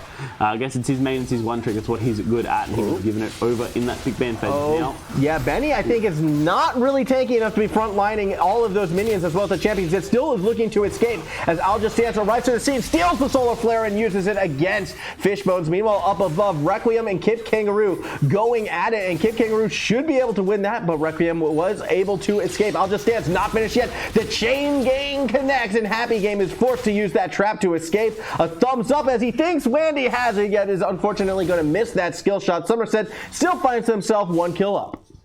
Yeah, still got that one kill on the board. In fact, there for Somerset, able to, unfortunately, not able to get up the other kill in that bot, and that would really swung it around. You see MAJØR here already has a big bounty on his head. 300 gold, 3, 1, and 0 on his side, and even in CS with I'll Just Dance, but looks like they'll be taking down this tower. Only 2 players left to teleport being forced out of Kipkangaroo. Yeah, and you get to see, you know, a little bit of return of that solar flare, but it's not going to connect from Jinxs Fishbonez, so the teleport not going to be used to find anyone. Kipkangaroo now on that bot side, no dragon up for another 2 minutes. This is sort of awkward for the Fiora, it feels like. Yeah, Fiora down here on this bot side, no teleport available means there will be some damage down to that top side tower, but Sett will be up there. I don't know. Happy Game should have been going top though. Like there was plenty of time for the Caitlyn to be going to a different lane, but instead she's still committed to that bot side, and that's really what's going to hold Kipkangaroo back. I suppose Dragon's up soon too, so I suppose it's going to be one of those awkward. I don't know. It was a poor teleport out of Kipkangaroo, to be honest. It wasn't needed. There was no fight continuation. It was maybe to stop a dive coming through, but I feel like there was still a bit too proactive for, you know, something that should have been more of a reactive play, as the Ezreal does come through to clear up most of that wave. You see Senna here doing very well in the 1v1. If you see what she's going to build with that what's that item called? The Durham's Fist. I'm not sure any of her items that you traditionally build, because usually you have the Mirror Mana build, or I mean both guilds. You have the Lethality build, or you have the Black Cleaver build, right? Well, I mean, isn't this going to be into the Black Cleaver build? But you build this into the Fist one. What's it called? At the moment, The Bruiser item. The Black red Cleaver? Bruiser item that gives you lifeline. You used to build it on Yasuo. right. Durham's Fist into... Well, at the moment, there's a okay, bot lane okay. fight happening as Aljastance is going to go ahead and flank from behind. Another double kill picked up from the Star Somerset jungler, as that should be bot tower going down. And although Mansfield was looking very good early in this game, it feels as if Somerset has kind of shifted it to that next gear. Yeah, I mean, Somerset is starting to take over, pick up those kills. I'll just... I keep saying Will Dan. I keep reading as Will. I'll just dance up in the top side. Up in the jungle, getting up 5 kills now on his count, getting up stronger and stronger and kind of taking over this game, and has actually had quite a quiet early game for a 5-1 Sylas there in the jungle. Maybe Wendy's caught out here. Wendy's in trouble. The pit's not safe, and a kill secured by Mansfield. I'm not sure why Wendy is on their own running around a dragon pit. Yeah, again, that's the Somerset bot lane doing their thing. Had flash available. I'm assuming would have had the shoot. They're still going to fight this? But Teleport's coming in. All right, Somerset's committing for this Infernal Drake, and Mansfield wants no part of it. No teleport available for Kipkangaroo, so at best it still would have been a 4v4, and they're going to go ahead and concede that dragon one apiece now in this game. I mean, I suppose they do still have an 80 carry available. That is probably the advantage of having a center there, as he picks up the... what's it called? Clawfield Warhammer? No. Yeah. Frozen Mallet? Frozen Mallet. I suppose because she hasn't gone glacial this game, it kind of provides that rune in an item. I still think if you were going to go for a frosty item, you probably should have gone glacial anyways, because I'm assuming glacial increases slows by 20% or something, doesn't it? Yeah. So it helps. I mean, I don't mind it actually. The Frozen Mallet obviously means he will go Black Cleaver center.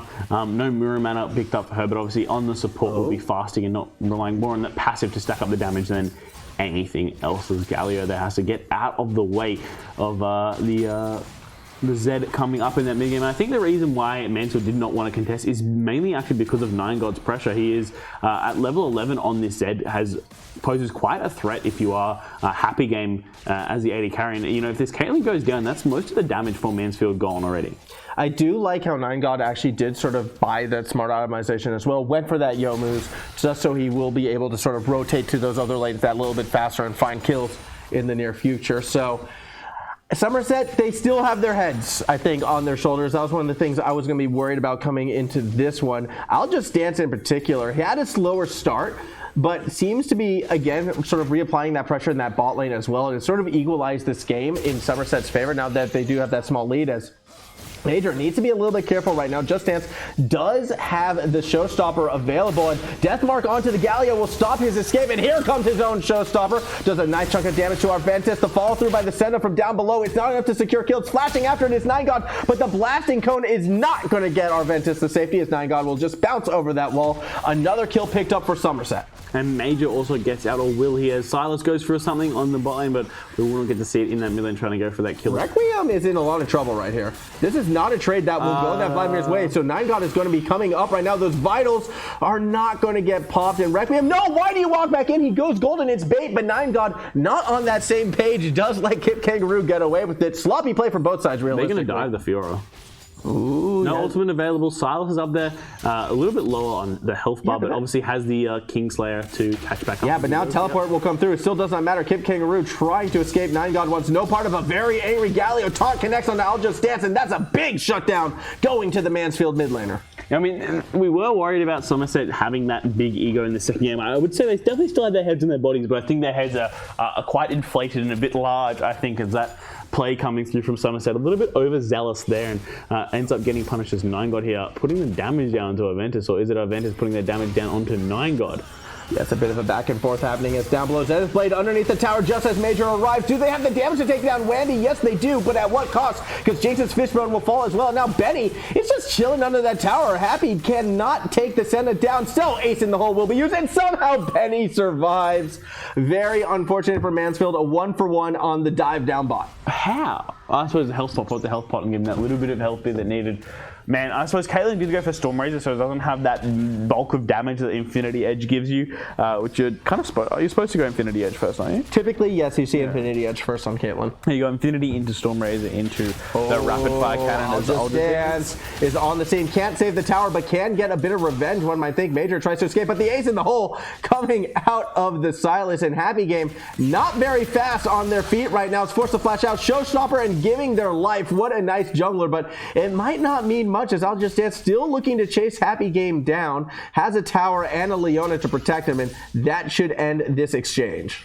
I mean, he still hasn't gone away. It's 9God. Maybe look for that dive. Oh, good. Stun initially and cannot connect. And now 9God's going to have to try to escape. Doesn't matter because the dive is now going to go after Fishbonez instead. The heroic entrance might make the save. It's a 1-for-1 at the moment. 9God, though, won't be able to get out of this one unless he has the flash. Actually, not even the flash, just blinked right over. So that's a nice escape coming from 9God. And Somerset, they're still winning these trades, I feel like, but it's definitely not as clean as game number 1. Look, it's not as clean macro-wise, and it's definitely not as... I mean, it's still equally as clean mechanically, but I feel like the difference is they've picked... The champions they've picked are, one, a lot more mechanic max. You need to be a lot better at the champions mechanically. I mean, and Sylas doesn't have the same early game pressure Rek'Sai does, and obviously Zedd's not as safe as an Ekko too.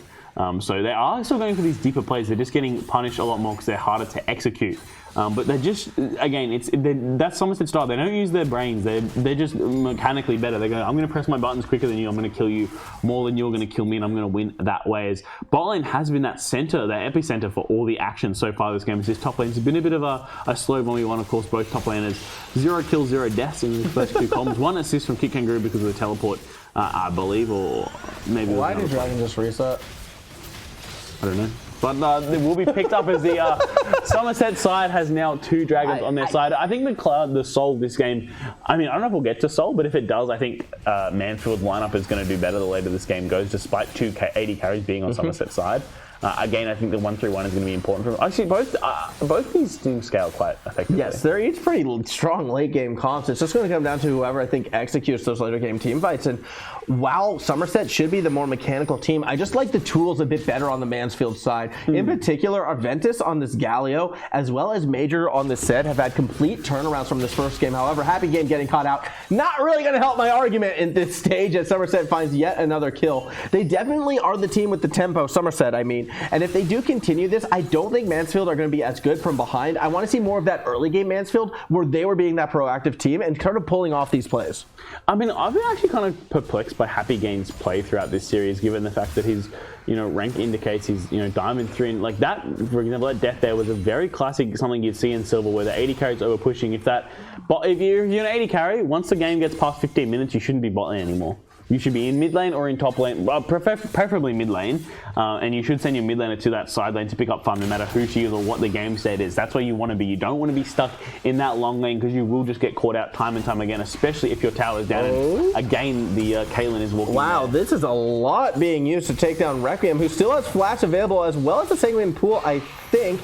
Not going to bother using it though. Those vital points for Kipkangaroo secures a kill. Yet, with a lot of ultimates blown, Somerset still could be looking for a fight. The Zenith blade from over the wall goes on to 9God. Heroic entrance is not. Yes, it does get a big knockup onto I'll Just Dance, but he'll go in regardless. Death mark onto Fishbonez on that back line. Not going to be enough to secure the kill, or it is at that last possible moment, but it comes at a large cost to Somerset. Already 2 members down. Mansfield's going to be trying to escape, but here comes Benny, and he's got the route down onto Arventus, who will try to trudge away, but 9God is on the hunt, and there's not much MAJØR can do. Fortunately, the Gargoyle is able to lunge to safety, and a lot of fight, a lot of abilities, but only a 2-for-1. Yeah, only a 2-for-1. I'll Just Dance giving over that second part of the shutdown now. 6 and 4, a little bit less impressive of a KDA ratio here for that Sylas. But once he picks up the Zhonya's Hourglass, I think will really transform that Sylas. Once he gets the the death cap as well, that massive AP heal he gets off his W is going to be the key for that jungle champion. As 9God here on this Zed has picked up a Black Cleaver and is 5-1 and 174 CS, and I'm surprised. I mean, he's finally started to move towards the side lane, but good to see Somerset with that correct member. Caitlyn will finally be in the mid lane where she will not get picked off anymore. And again, this game is one that's actually very hard to call which way it's going to go. Somerset currently in the lead by only about 500 gold. So it's a very close one. 3 kills ahead as well, a dragon to boot. So Somerset definitely in the driver's seat so far this game. but I think this could be a long one. Yeah, this is shaping up to be a very extended game, and I feel like as we get later into it, we might be seeing more and more passive play of all things, just because we're getting to that stage where one small mistake might cost everything. Although, with how overextended everyone likes to get, we are seeing a lot of these pick plays, and that's also slowing the game down. Yet it's Kipkangaroo who gets the solo play onto 9God. Meanwhile, in the mid lane, here comes Mansfield. Although MAJØR will find Benny Roth's Just Dance, he's preoccupied up top again. Kipkangaroo in a situation where he'll be able to flash to safety in Mansfield. They keep finding these fights to keep them in this game, and Somerset over aggressive once more.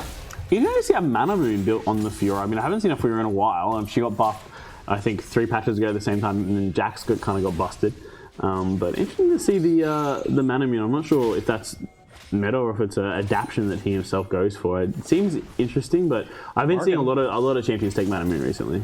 And it's working right now for Kipkangaroo. That solo kill into 9God was actually very, very critical, I feel like, because if 9God was able to shut down Kipkangaroo's side lanes, that's really going to inhibit Mansfield's 1-3-1. But the fact that they're able to win that matchup, as they now know, Somerset's going to have to be very cautious of these side lanes, and they might have to send 2 people to deal with Kipkangaroo, and that's going to lead to advantages elsewhere in the map, as Requiem might be getting caught out by MAJØR. Instead, it's going to go straight in. The Hemoplague only connects on the Leona, and Benny is not going to nail the snare, so this fight is not going to go Somerset's way, yet they're still looking to go for it. It's that Somerset style. They think they have the damage. Just Dance forced to go golden as 9God tries to get the backline, finds the double. Happy Game will be that next target. I see a triple in the near future, but on the other side, it might come from Happy Game himself. Kipkangaroo on that bit of a rampage as Happy Game tries to run through the safety of the jungle. 9God unable to find an ace in the hole. Not today! Shut down by a returning Wandy as 9God looks to try to make it to that top lane, but the hunt is on for this ninja. Under the tower we go. Kipkangaroo not really liking their odds. Instead takes a couple tower hits and backs off. Arventus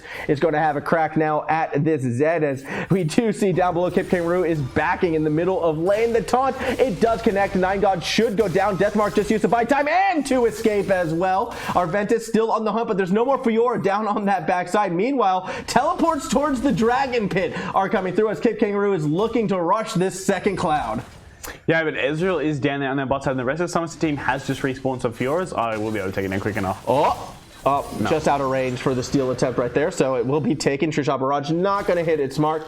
2 for 2 on the dragon count. Very even game when we look at gold, as we're still not done fighting. I thought the pace of the game might slow down, but no. Both these teams just want to fight and fight and fight. It seems Kipkangaroo with yet another kill. 5-0-2 right now on this Fiora, yet does get tagged by that solar flare. However, the parry keeps him alive just long enough to make sure that it is another 1-for-1. And why is Benny stepping forward into a Leona? That's just asking for disaster. But Happy Game more content to farm at the moment, which means Wandy as well as 9God are going to turn it right back around onto Fishbonez. I mean, it's been a very eccentric last few minutes of play from both these sides, going back and forth and back and forth. Dragons traded, kills traded, and again, the lead has shifted to a Mansfield 500 gold lead. Full, how you're enjoying this game so far? It's a very interesting game. I mean, I feel Somerset is forcing Mansfield to play into their attack-heavy style. But I feel this is benefiting Mansfield. I don't really understand why Somerset is so keen to take fight after fight after fight. Especially these skirmishes, these 2v2s, these 3v3s, where they are going to lose out because they don't have that same crowd control that Arventus and MAJØR have. It's really a little bit frustrating, honestly, I feel like, because Somerset, they can win this game if they just sort of slow the pace down, scale a little bit more, and find the correct fights. But by looking to press every single game and every single trade into a full blow 1-for-1, it's slowing the pace of this game down, and that might come back to bite them. Yeah, it's exactly what's going to happen. Is 9God here trying to take Kipkangaroo on in the sideline and gets chased down. The ultimate is popped. The fullest duet is available, and we'll see if you can maybe pop it in time. But 9God. Yeah, well, now Benny is walking right into that auto range. Ace in the hole is not enough to take down 9God, but Kipkangaroo already has found Benny. This Fiora has been absolutely devastating Somerset, and for some reason, they keep trying to initiate these fights 1v1 against the Fiora, and every single time it has come back to bite them. This is the single definition of insanity right now out of Somerset, and Mansfield is just like, thank you very much. We're going to get a Baron now off of it. Yeah, I mean, it hasn't been a very clean game from Mansfield either, given the fact they've branded themselves as a macro brand kind of type of League of Legends. They haven't played much of it so far this game, but Kipkangaroo, of course, on that Fiora, his famous pick that rarely gets through, did actually manage to come through this game in this series, and we'll be playing it here against these sides. And Kipkangaroo, stop trying to 1v1 this Fiora. I don't understand. Got shut down. Yeah, but it still was a 1-for-1, and that's not necessarily going to be worth it. Okay, they stopped the Baron from going onto the Fiora, but why does 9God keep trying to do this? It hasn't worked once yet. I think he's fed. He just picked up the Mortal Reminder too, so maybe thought that healing reduction would be enough to kind of take her down. But the thing is, Fiora's a scaling champion. Fiora wants to get to late game and 1v1 you in the side lane, and they're giving her just that, as this natural Requiem Vladimir hasn't been as strong this game just because Fiora's been able to contest it. Yeah, as we are getting close to that 30-minute mark in this one, a bit longer than game number 1 at this stage. Somerset still trying to find a way to get back into this lead, but Mansfield, they are the team in control, and Kipkangaroo putting forth an MVP performance on this Fiora, just drawing so much pressure and coming out on top, it feels like, each and every time. Now, this next dragon, probably not the most important one. It'll be the one after that could lead to a potential game-ending fight. Yet, the way how this game is going, I wouldn't be surprised to see these two teams scrap over it. I mean, I reckon there'll be scraps going back and forth no matter what. I'm sure they'll fight over nothing in this mid lane soon, as both teams are around here looking to posture for something that's going to happen. I think, Somerset nearly needs to go to this 1-3-1 style because there is no other side lane that can match. It's kind of a 1-4 comp versus a 1-3-1, but I don't think the 3-man squad is strong enough here in the mid lane to kind of resist the 4-man unit from Mansfield.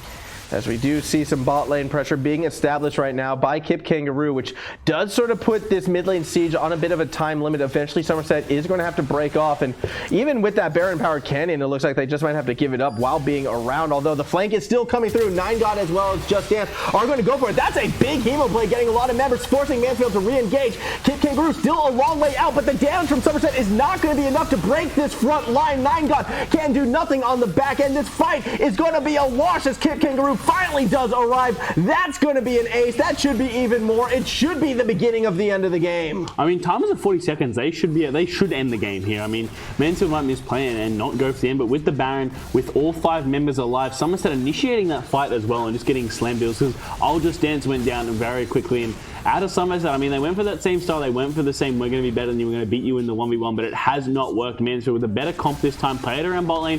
Kipkangaroo got that Fiora, which I don't think he's going to get in the next game. Yeah. And, that is a very quick end to what's been a very sloppy back and forth game. As Mansfield take out game 2, it means we're going to a decider, baby. Yeah, we're going to game 3 to figure out who is going to be in our grand final. Mansfield, fantastic turnaround from that mid, from that jungle. Top lane was always going to be good, but giving, a one-trick player, I'm not going to call him one-trick, but giving a player his best champion in sort of these high-pressure situations is always going to be a mistake, and Kipkangaroo came up huge. Now, we will be going to a break. When we come back, we'll get straight into game number 3, so do not go too far. Our decider in just 5.5 minutes.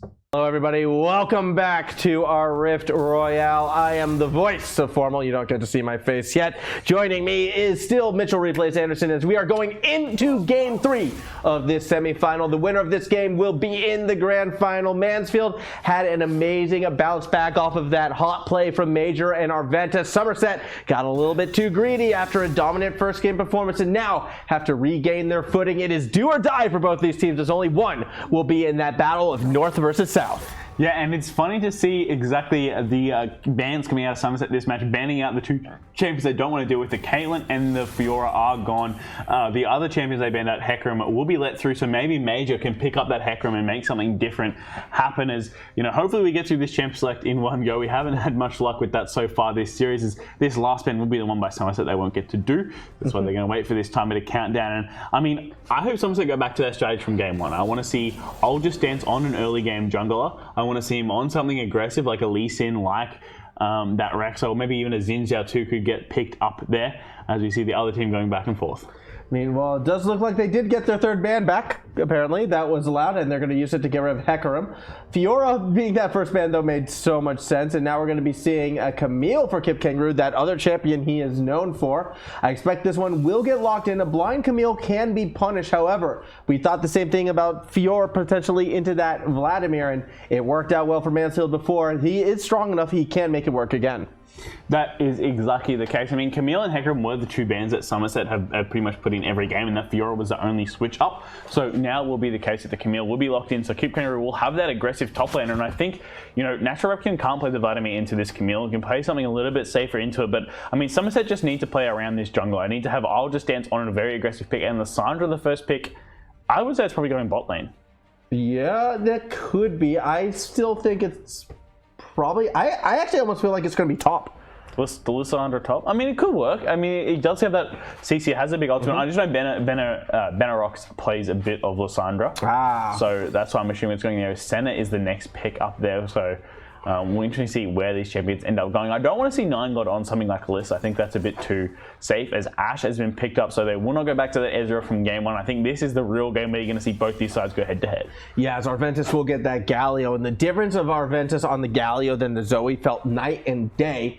So not too surprising to see that one get locked in. A lot of shutdown on this Mansfield side right now. I want to see Lucian mid out of 9God because that will punish the hell out of this Galio. Lucian is such a strong matchup in the 1v1 to the Galio. Of course, it could maybe be flex support as well, but that Lucian mid is probably something that fits 9God's playstyle quite accurately, and I think he could play that pick, but instead the Darius locked in, so maybe natural Requiem mid 9God on the Darius going top lane. Could be the case, or it could still be that Lissandra support. Darius mid. No. Well, it'd be 9God Darius, right? Because he's picked up a Pinnacle in this champion already. True. So he's the Darius player. Natural Requiem isn't really a Darius player. True. It actually could be the Darius mid and the Lissandra chop. That is correct. In their elimination game, they reverted back to 9God top with a Darius, and that's what they tried to play around. That's what they tried to carry. It didn't work. They didn't get strong enough. Actually, I think they got counterpicked, by a... I think they ended up taking Maokai into it, and then Maokai just rushed Ninja Tabais and Thornmail, and then Darius couldn't do much. But I don't think Kipkangaroo is the kind of player to rush Tabai and Thornmail. I also see a world, though, where they could be trying to run the Darius into the Galio as well in the mid lane, which would be an interesting matchup. I don't like it as much as potentially doing the switch, but I don't like Lissandra to Galio either. Galio is kind of a tough matchup right now for the champions that Somerset is locked in, as we do go into our next bans. The Sett going to be taken away from MAJØR, and a little bit of blow for Mansfield. MAJØR looked very comfortable on that Sett with the Hex Flash, as you were talking about, going over those walls and charging straight at those back lines. As we wait to see our next ban, although this is going to be the one that they apparently missed out on. So that just leaves one last ban, and it's an insta-ban Brand. Yeah, Brand, of course, a ban away from Benarox. His other support other than Swain, then he plays an awful amount. I think the most important thing Somerset need to pick is a really strong jungler. They need to have Aldous Dance on an early game power pick like that Rek'Sai. The Sylas did not work in that first game, or second game, sorry, just didn't have that same early tempo. I want to see that the Lee Sin's up and available, Lee Sin's meta, Lee Sin strong. I want to see Lee Sin locked in here for Somerset. I would love to see Lee Sin locked in as well. As it's going to be Karthus, and that is the exact opposite of the jungler you were hoping to see. But Karthus is actually the champion that Aldous Dance hit Challenger on first. The first time he hit Challenger was on this Karthus, so it doesn't know how to play it in the jungle. It has been slowly coming back, so maybe we could see that power pick in the jungle. But Evelynn is a fantastic pick into this Karthus. Look for invades, look for the one-shots onto that death champion. We'll have to see exactly what this last lock in for Somerset will be, as the the Leona. I like Leona Ashe is such a strong bot lane. I like this comp out of Mansfield so much. Leona Ashe, it's a throwback classic to the early days of League of Legends, and that's what Mansfield will take. So much level 6 strength coming from the Mansfield side right now with those enchanted crystal arrows, solar flares, and heroic entrances. Even, the Hextech ultimatum, everything about Mansfield just sort of wants to lock Somerset down in these fights, hold them in place, and take them out. Okay, well, that changes a lot. Kai'Sa makes a bit more... I like Kai'Sa more than Vayne. I'll say this. I'm not really a fan of either with the team composition they've put together. Still, Somerset, they've got themselves something a little unconventional. Yeah, and we'll have to stand up where Darius and Lissandra go. I'm assuming it's going to be Liss mid, Darius top. I think that's a better matchup for both of them, but it could potentially be Darius into that Galio in the mid lane. The one thing I will say though is that Darius does have the ability to go toe-to-toe up in the top lane. Obviously, in the mid lane doesn't have the same length of lane to chase down an opponent, which is kind of one of his strengths. And Liss, I think into the Galio does make sense, is able to kind of keep him at bay in that lane and kind of trade one for one. We'll have to be exactly what Somerset will do. I still think Aldous Dance needs to be an aggressive early champion, but is quite good on this Karthus, and obviously has practiced it quite a bit, so could be looking for a more quiet game from Somerset, actually controlling and looking to choke out and make sure they get that final win. But this is all on the line for these two teams. This is it, the final game to decide who will go into our final of the Queensland High School Regional Rift presented by Legion by Lenovo. So we'll have to see which team will take it out. Who's your prediction for this match? Oof, you're putting me on the spot. That's always risky. I'm still leaning towards the Somerset side. I feel that... Look, I don't like their team comp. I actually like Mansfield's team composition a lot more. I like their shutdown. I like Kipkangaroo on that Camille, but I feel I'll Just Dance and Nine God kind of got punished for their greed in that second game, and they should be able to bring themselves back, reset themselves. I expect them to take this next game. However, Mansfield's comp is super scary, and I would not be surprised if Mansfield run away with this. They've got the Galio, Camille, they've got the Leona, they've got the Ashe. They have so much pick, so much lockdown. I like Mansfield comp so much. They can just catch out anyone and insta-kill them. I think they've got a lot of CC, a lot of team fight. They've got another strong 80 carries. You know, they've got the same comp. They've got a mix of both their compositions that work from game one. You know, they obviously MAJØR prefers to play this kind of slower jungle style. You know, they've finally got a good strong bot lane. They've got the Camille, the Galio, and the Evelynn, who all want to play around this bot lane, play around this Ashe Leona lane. I think Mansfield are going to roll Somerset early on in this game. I just think that I'll Just Dance's early pressure is the main thing that carries this Somerset squad. And if they're not getting that early pressure, it's just not the same effect. They can't roll over this Mansfield team, who has a much stronger early game composition too. Yeah, exactly. And even like by going for the more pick comp and pick heavy comp, Somerset has constantly been overextending, over-invading, and it's sort of the pick comp that should be used to shut down that sort of playstyle. Like, this is a team composition designed to beat Somerset, and that's why I like it. Yet, Somerset has kind of flipped the script, and I don't see this team comp they put together being as invading in the past. I actually think Somerset is going to play a much more reserved game based on what they've logged in. That's why I feel like we actually might see things go late, because Mansfield hasn't really been that proactive team in sort of forcing issues. They did a bit early in game number 2. However, unless they can continue to keep that aggressive edge, it's going to be pretty easy for Somerset to get into the late game with the team composition they have. And if we get to late game Darius, late game Karthus, late game Kai'Sa even, I could see things getting flipped right back on its head and Mansfield actually losing very, very late in this one. I mean, the one thing I will say for the Somerset lineup is that if they're playing this slow controlled game, I think Mansfield are going to force issue early bot lane. They've got Ashe Leona. They can go in level 1, 2. They will be forced. They win trades all game. I think that the pick that's kind of gone under the radar this game has been Ashe. I think Ashe has been... that's what worked for them so well in that first game, because the issue for Somerset has always been their bot lane. Yes. Their bot lane, there's a Benarox, as good as a series he's had, is one of their bot lane. Wandy and Metacross have been their weakest link historically, and even that previous game, bot lane lost because they were playing this double 80 carry thing where they're a bit too squishy and they don't know really how to play and pilot the champions correctly. Even their first game, they weren't playing a proper bot lane. They were playing a Xerath, Ashe, and they don't know how to play proper supports, and they get punished over and over again. And I think Ashe and Leona are extremely punishing if this Senna or Kai'Sa missteps. Kai'Sa's way too low range to farm. She's been not in meta for a very long time. Yeah. And she gets punished way too heavily when she is played. She's just not a good champion at the moment, and I think this bot lane is going to die many, many times. I think Happy Game is kind of heating up in this series. Played the Ezreal, which is a bit of a troll pick. Then all right, second game, we got to play strong towards bot side. They picked a strong 2v2, Leona. Caitlyn, Leona was okay, but the synergy didn't work together. Now they've got a powerful 80 carry that pairs extremely well with that Caitlyn. With the Leona, and I think Mansfield are going to roll over the Somerset bot lane. Well, that's going to be a good area to play through, and we already know MAJØR does know how to focus that bot lane and just keep so much pressure there, as we are going on to that rift actually a little bit earlier than what the timer suggested. We're just that eager to get into our third game, and well, you know, we thought things were going to go smoothly. We thought for once we'd go straight from a clean pick and ban into the game. But alas, the screen is gray because the pause has been put into play. Oh no, and the leaving game does not bode well. I mean, hopefully it's just a disconnect of that one player. But if to remake the lobby and do pick ban again, I'm not going to be a happy chap. Yeah, look. I'm sure you're aware of what happened a couple weeks ago where everything went down and pretty much casters were forced to go 6 hours killing time on multiple different streams. Just pointing that out there. Could be worse. Could be worse. Could be worse. I mean, at maximum, we've got half an hour to wait. And we wish we would take a break. I wouldn't sit here for half an hour. So thankfully, we have jumped back in the game. Obviously, Happy Game has reconnected. It was just a personal connection issue. It wasn't anything outside of that, as we will be jumping onto the Rift. And I think this game is Mansfield to lose and Somerset's to win. Yes, I would have to agree based on those team compositions and based on the momentum that we saw before, although it will be I'll Just Dance getting some initial poke down and really doing a good job in placing what used to be Skittles. I miss the Skittles. Either way. Yeah. Karthus' old Q. This Q's always been the same to me. Wow. You're old, man. Sorry, I just know the game. Anyways, moving on. When did they change that? It's just a visual change. Oh, do they do Yeah, it used to be a little red Skittle that would appear, and then if you like, it would pop. And Did it? Yeah, right. I don't remember. I always remember that what's it called? Lay waste. Yeah. No, is it lay waste?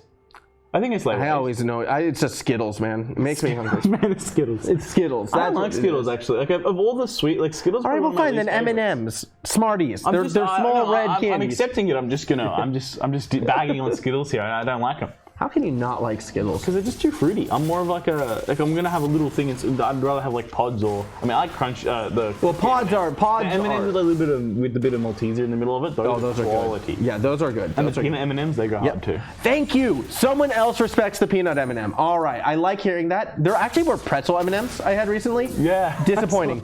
Disappointing. Stick with peanut. Anyways, back to the issues at hand. There is some League of Legends being played right now as nothing too crazy actually happening just yet. You don't really expect level 1 hijinks when a Karthus is playing. I think we got the most that we're ever going to get. Although, with Kipkangaroo and 9God, the two most aggressive players on each team squaring off in the top lane, I think for the first time all evening, we actually might get some top lane action tonight. Well, here's the thing, right, though. This is what Somerset is doing wrong. This is what they revert to when their backs are against the wall, but they need to go back to what they were doing in the first game. They need to pick a strong bot laner, a meta AD carry. Like that Ashe was perfect for them. Something that gives them utility and they can offer across the map. The center kind of fulfills the same role, but I feel like Benacross plays this center like it's a Leona. He's walking in front of the minions all the time, looking into melee range, not abusing that long range matchup that the center has. Up in the top side, they put 9God back up here again, but the reason why their first game went so smoothly for them is the early jungle, mid-jungle duo were able to get involved early and take over the rest of the map. They were able to smash that mid game and roam around and help their bot lane, help their top lane get ahead. And 9God here in this matchup just means the bot lane is so isolated and they lose this 2v2. So, if this Leona ever gets an engage onto this Kai'Sa, she's going to die. She's going to pop. There's nothing she can do to get out of it, especially against this Ashe. There's going to be no way she can really escape and get away from that. But on the other side of the map, 9God here isn't probably good enough to take on Kipkangaroo and take that same advantage he would against Arventus despite him being on the Galio. And Natural Requiem has done quite a good job with dealing with Kipkangaroo. It was really only the fact that he had that Fiora was able to scale and they kept running at her in that 1v1 over and over again that cost him that second game.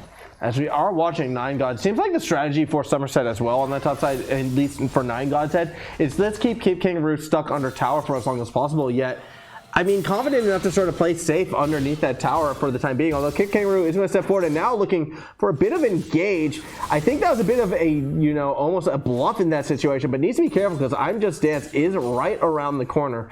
No ignite from either top laner means no real kill pressure unless Kipkangaroo does get caught out right now, but I do feel like players smart enough, especially with 9God sitting on no mana. Dive though. He's gonna mana. Still think we're going to see the dive from I'll Just Dance. 9God's going to try to walk right underneath. Nice flash. Nearly can turn this run. This should be a double, actually, for Kipkangaroo if he plays it right. The minions. Big assist from the minions. Get the first blood kill. Yeah, I mean, and that's the trouble with Somerset. They're going to play too heavily around this top side, and they're going to play too aggressive too early. Darius needs his cooldowns, and there's a double kill to Kipkangaroo and Somerset. This is what happened last time they went down 1-1 in their best of 3 series versus Interplay. They reverted to this strategy, and it's just not how they play. It's just not how they're good at the game. Their first game was what showcased. You need early jungle pressure out of I'll Just Dance. You need 9God to be in this mid lane, roaming around and helping getting kills into the jungle, really targeting MAJØR early on rather than trying to win in the lane.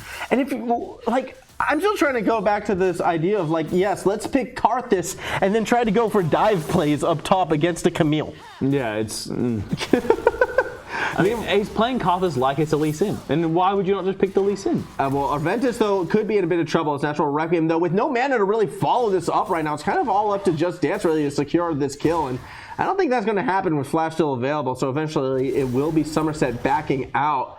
Somerset, again, continuing to act as aggressors against a team composition that as soon as Mansfield hits level 6, and if Somerset keeps playing like this, it's going to go so poorly, I feel, for this red side. No, the counter engages the section. Oh, I mean, it's already starting. Yeah, it's already starting. Fishbonez makes an easy roam up just because of the strength of that bot side, has the freedom to be able to do so, and they catch I'll Just Dance again. Now, he is going to get a kill on the tail end of it. Somerset, won't ever give things away for free, yet Mansfield, they are in position right now. It's such a good spot. I think this is where they want to be. I don't think Somerset... That was just Arventus who was just 1 HP and just forgot that Karthus passive existed and just But that's why they need to have NineGod taking advantage of Mansfield's worst player. Like their weak spot is mid lane. Arventus is where you need to attack Mansfield if you're going to win. Kipkangaroo, Happy Game, and Jinx Fishbonez are their best 3 players. If you're going to attack them, you attack them through mid-jungle. Oh boy. Flash, stun, engage. Right as MAJØR shows up, Benny's going to go down. And another pick again for this bot lane that isn't even level 6 yet. I mean, to be fair, Happy Game isn't a part of these kills yet. Fishbonez, 2 assists already on the Leona. Oh, maybe because he's disconnected as he has left the game. We're going back to a pause. And this game's not looking good for Somerset already. No, this is looking very, very poor, unfortunately. And it comes back to, I feel this champ select doesn't reflect this team's play style.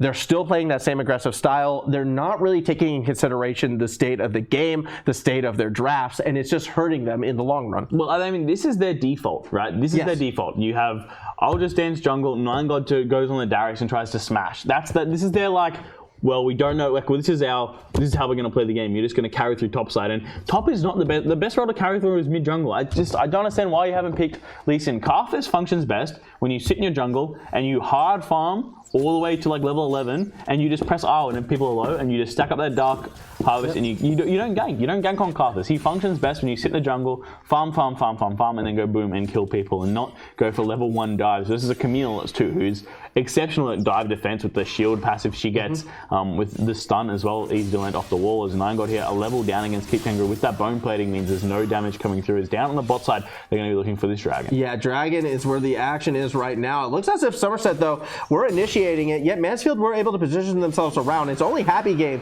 who is sort of sitting back, and Mansfield does wind up giving away that Ocean Drake for free. I'm a little bit surprised that they didn't try to force the issue, yet still not being level 6 does mean Mansfield would be more hesitant to force the fight. Yeah, precisely. Not having that level 6 available means they can't go for that Enchanted Crystal Owl Solar Flare combo, which is just so much hard lockdown CC and instant damage onto a certain unit. And that is the one thing Wendy here is going to be very careful about on this Kai'Sa. I mean, it's just such the draft for Somerset is where their biggest, I think, improvements can be made. If you just had someone in to help them assist with picking the right champions in the right spots, they could potentially be one of the best sides in Queensland region. But again, it's just this bot lane duo not being able to pick the champions they need to be able to play. NineGod up in this top side, giving up that mid lane role. I mean, you're only seeing Aftershock Lissandra. It's Electrocute Lissandra, which is definitely not the role that Lissandra tends to fill in a team. But against Arventus, is definitely faring a little bit worse versus this list than he did against the Zed in that second game. I'm, again, another situation where I'm a little bit surprised to see the Electrocute.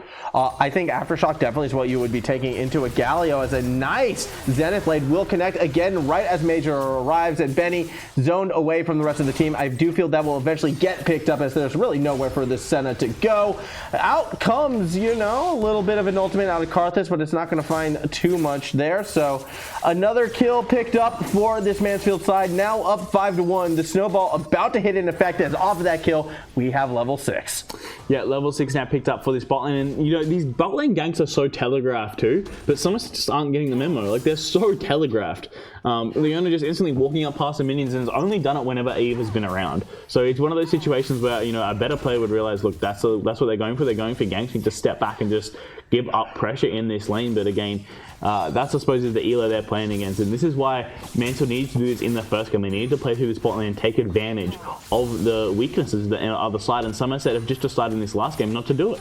Yeah, it's been a very curious game for Somerset right now, but we can't take all the credit away from Mansfield. They are playing this near perfectly, and it's plays like this which kind of signify that the shot from downtown from Happy Game secures the kill in mid. That was a very impressive Ashe ultimate, timed up perfectly with the CC. To land it from that far away, you have to have such good future prediction of where the player is going to stand in lane, and natural Requiem not having the aftershock to keep himself alive, and not having enough time to drop the ultimate off either, will go straight down as Kipkangaroo and NineGod going head to head. Kipkangaroo definitely coming off second best. Yeah, and that is a big decapitation that should turn into a kill in mid lane as well. I'll Just Dance was able to find Arventus on the tail end. So Somerset, as per usual, you can get kills against them, but they'll find ways to keep things interesting and get things back, and they're actually going to get themselves their second neutral objective. However, down below, here comes Fishbonez, gets the chain CC down, and Happy Game should be able to auto Benny away.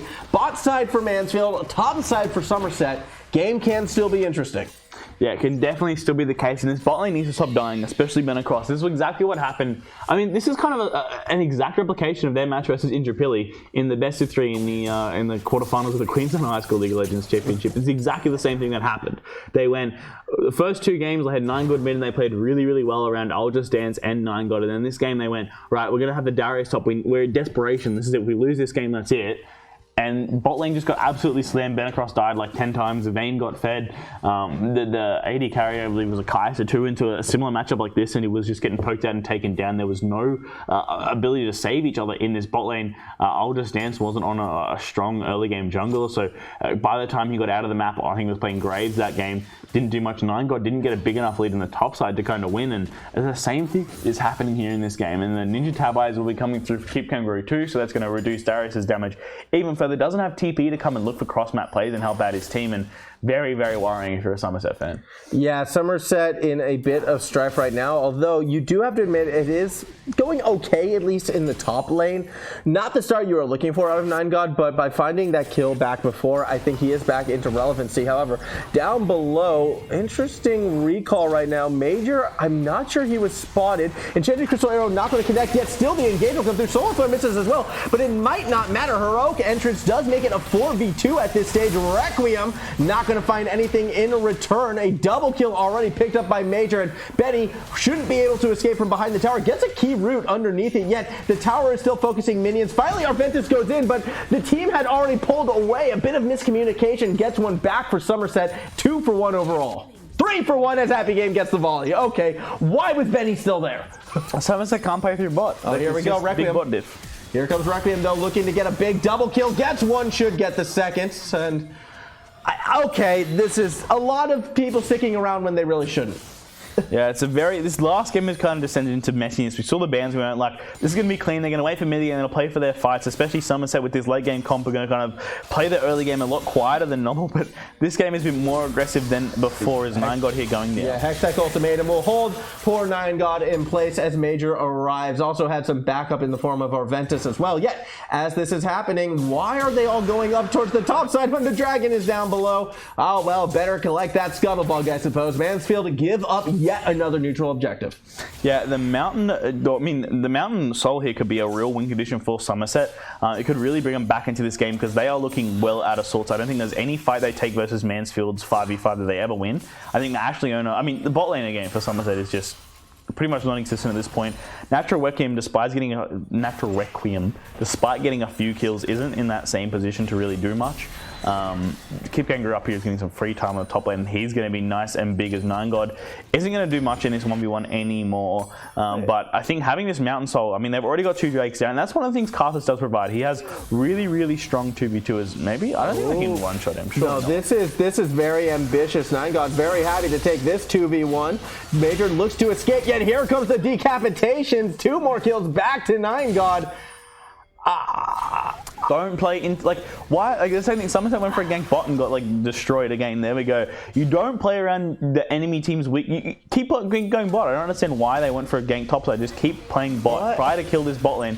You're doing it in the 2v2, it's so easy to do, and but they already missed the enchanted crystal arrow down here, and yet they're still trying to force a tower dive, and they might pull it off. Okay, fortunately Somerset does the smart thing and pulls back, but just needless aggression coming from both sides right now, and it has me super confused. It's very high score. It's very imminent. This is very imminent of actually Maroochydore, of Intrapilli versus Hillbrook. It's giving me flashbacks to that series, or that game, where it was just a very long slog where both teams didn't have perfect drafts or, weren't playing their win cons correctly. As I said, Somerset's win con is now the Mountain Soul. That's what they need to play around, and they are kind of getting strong enough. Karthus here is very fed in this jungle, has a big CS lead despite being down in kills, and Karthus generally has a pretty even scoreline since he wants to die first in fights and make everyone kind of play around his dead body. That kind of myriad of death that he is continuously farming up here in these side lanes, and I think he needs to play around topside and around 9 God. He's actually besting Kipkangaroo in that 2v2 quite effectively here. As again, we'll go for another trade. Yep, we're going to see another attempt right here. Although Kipkangaroo is looking to go back in, has no backup coming, and I'm not really sure why he opted for that. MAJØR was hanging around, and now MAJØR is stuck in the 2v1 situation. Thank you, teammate. Kipkangaroo looking for that re-engage, and now a heroic entrance actually is going to turn the favor inside of Mansfield. Requiem might do a bit of damage back, but it's not going to be enough to turn the favor for Somerset. A double kill, although no, they did get one on the tail end, so it is a 2-for-1. Okay, another fight. What were we fighting for? Not entirely sure, but hey, why not? Let's just keep going at it. It was just so over deep. There's 2 flashes burned to try and kill Kip, and you force him out of lane. That's all you need to do, kind of deny this. Yes, set up the freeze and keep playing slow and accrue a lead. It's just way too. I think 9 got on Darius. He just wants to go too hard. He doesn't. Here we go again. Benny gonna face check a very, very dangerous bush. That will be another kill picked up for this Mansfield bot lane. Even Arventus was actually starting to limb run. Okay, real quick. In between games, I had a quick look at the Twitch chat, as I sometimes tend to, and I saw people were comparing one of the northern regions to NA. If that's the case, this is LPL.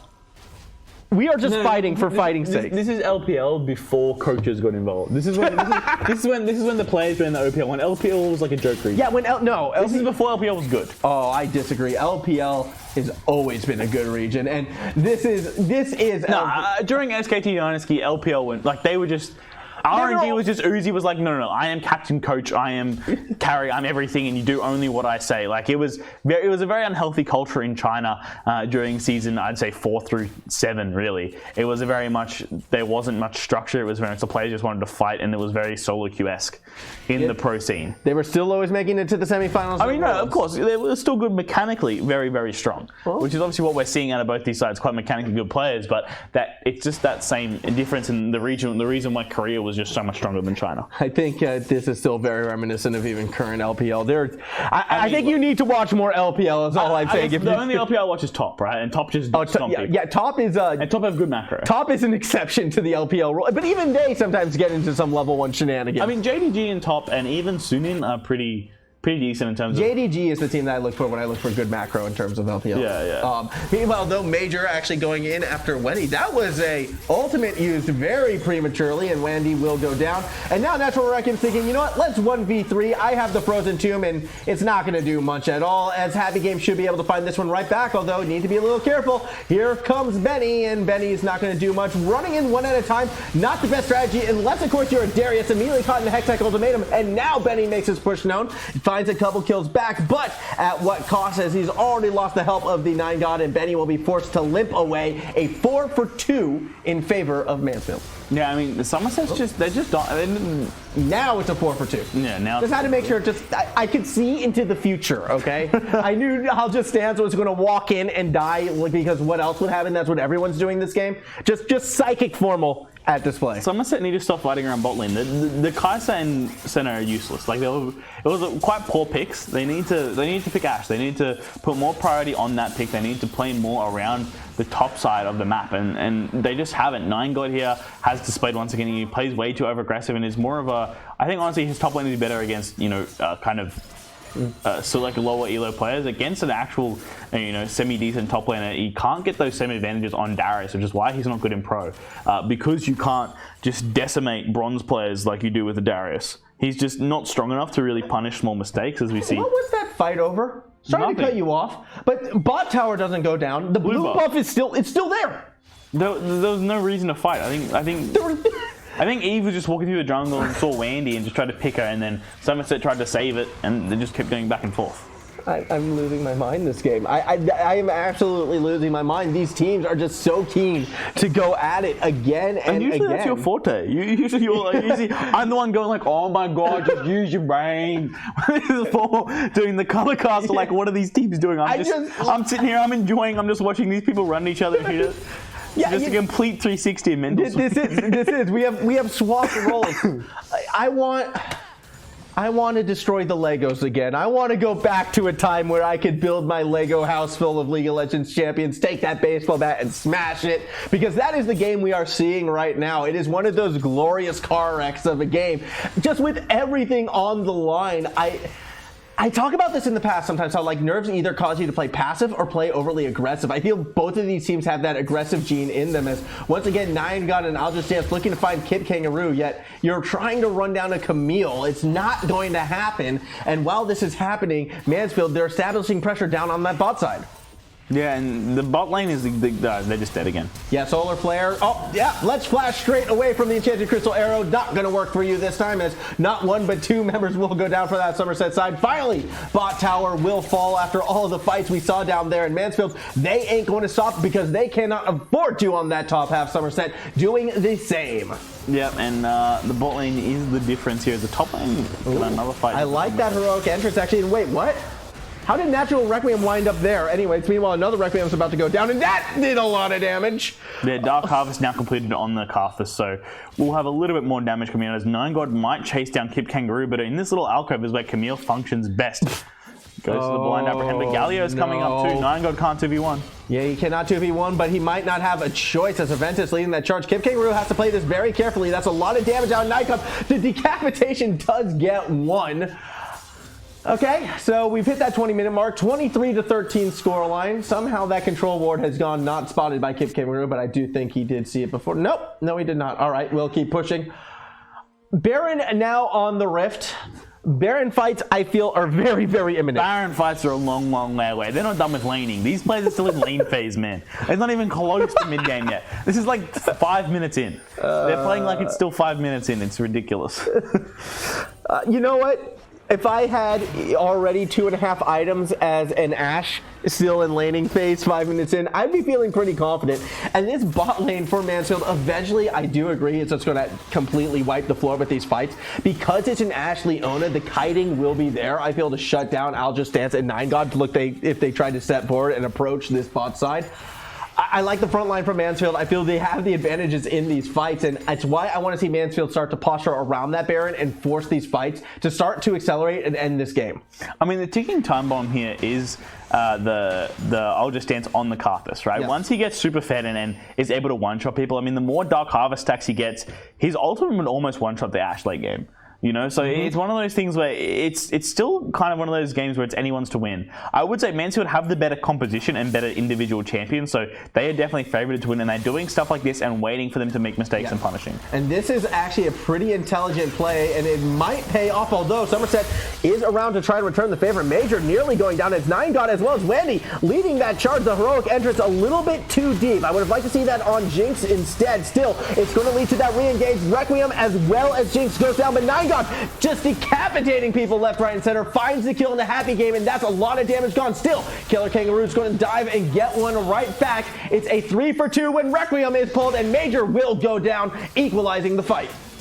Or maybe Dual Just Dance to his Kipkangaroo goes in for something, can't hit anything. Galio top will land, and that will take down I'll Just Dance Arventus on the way out.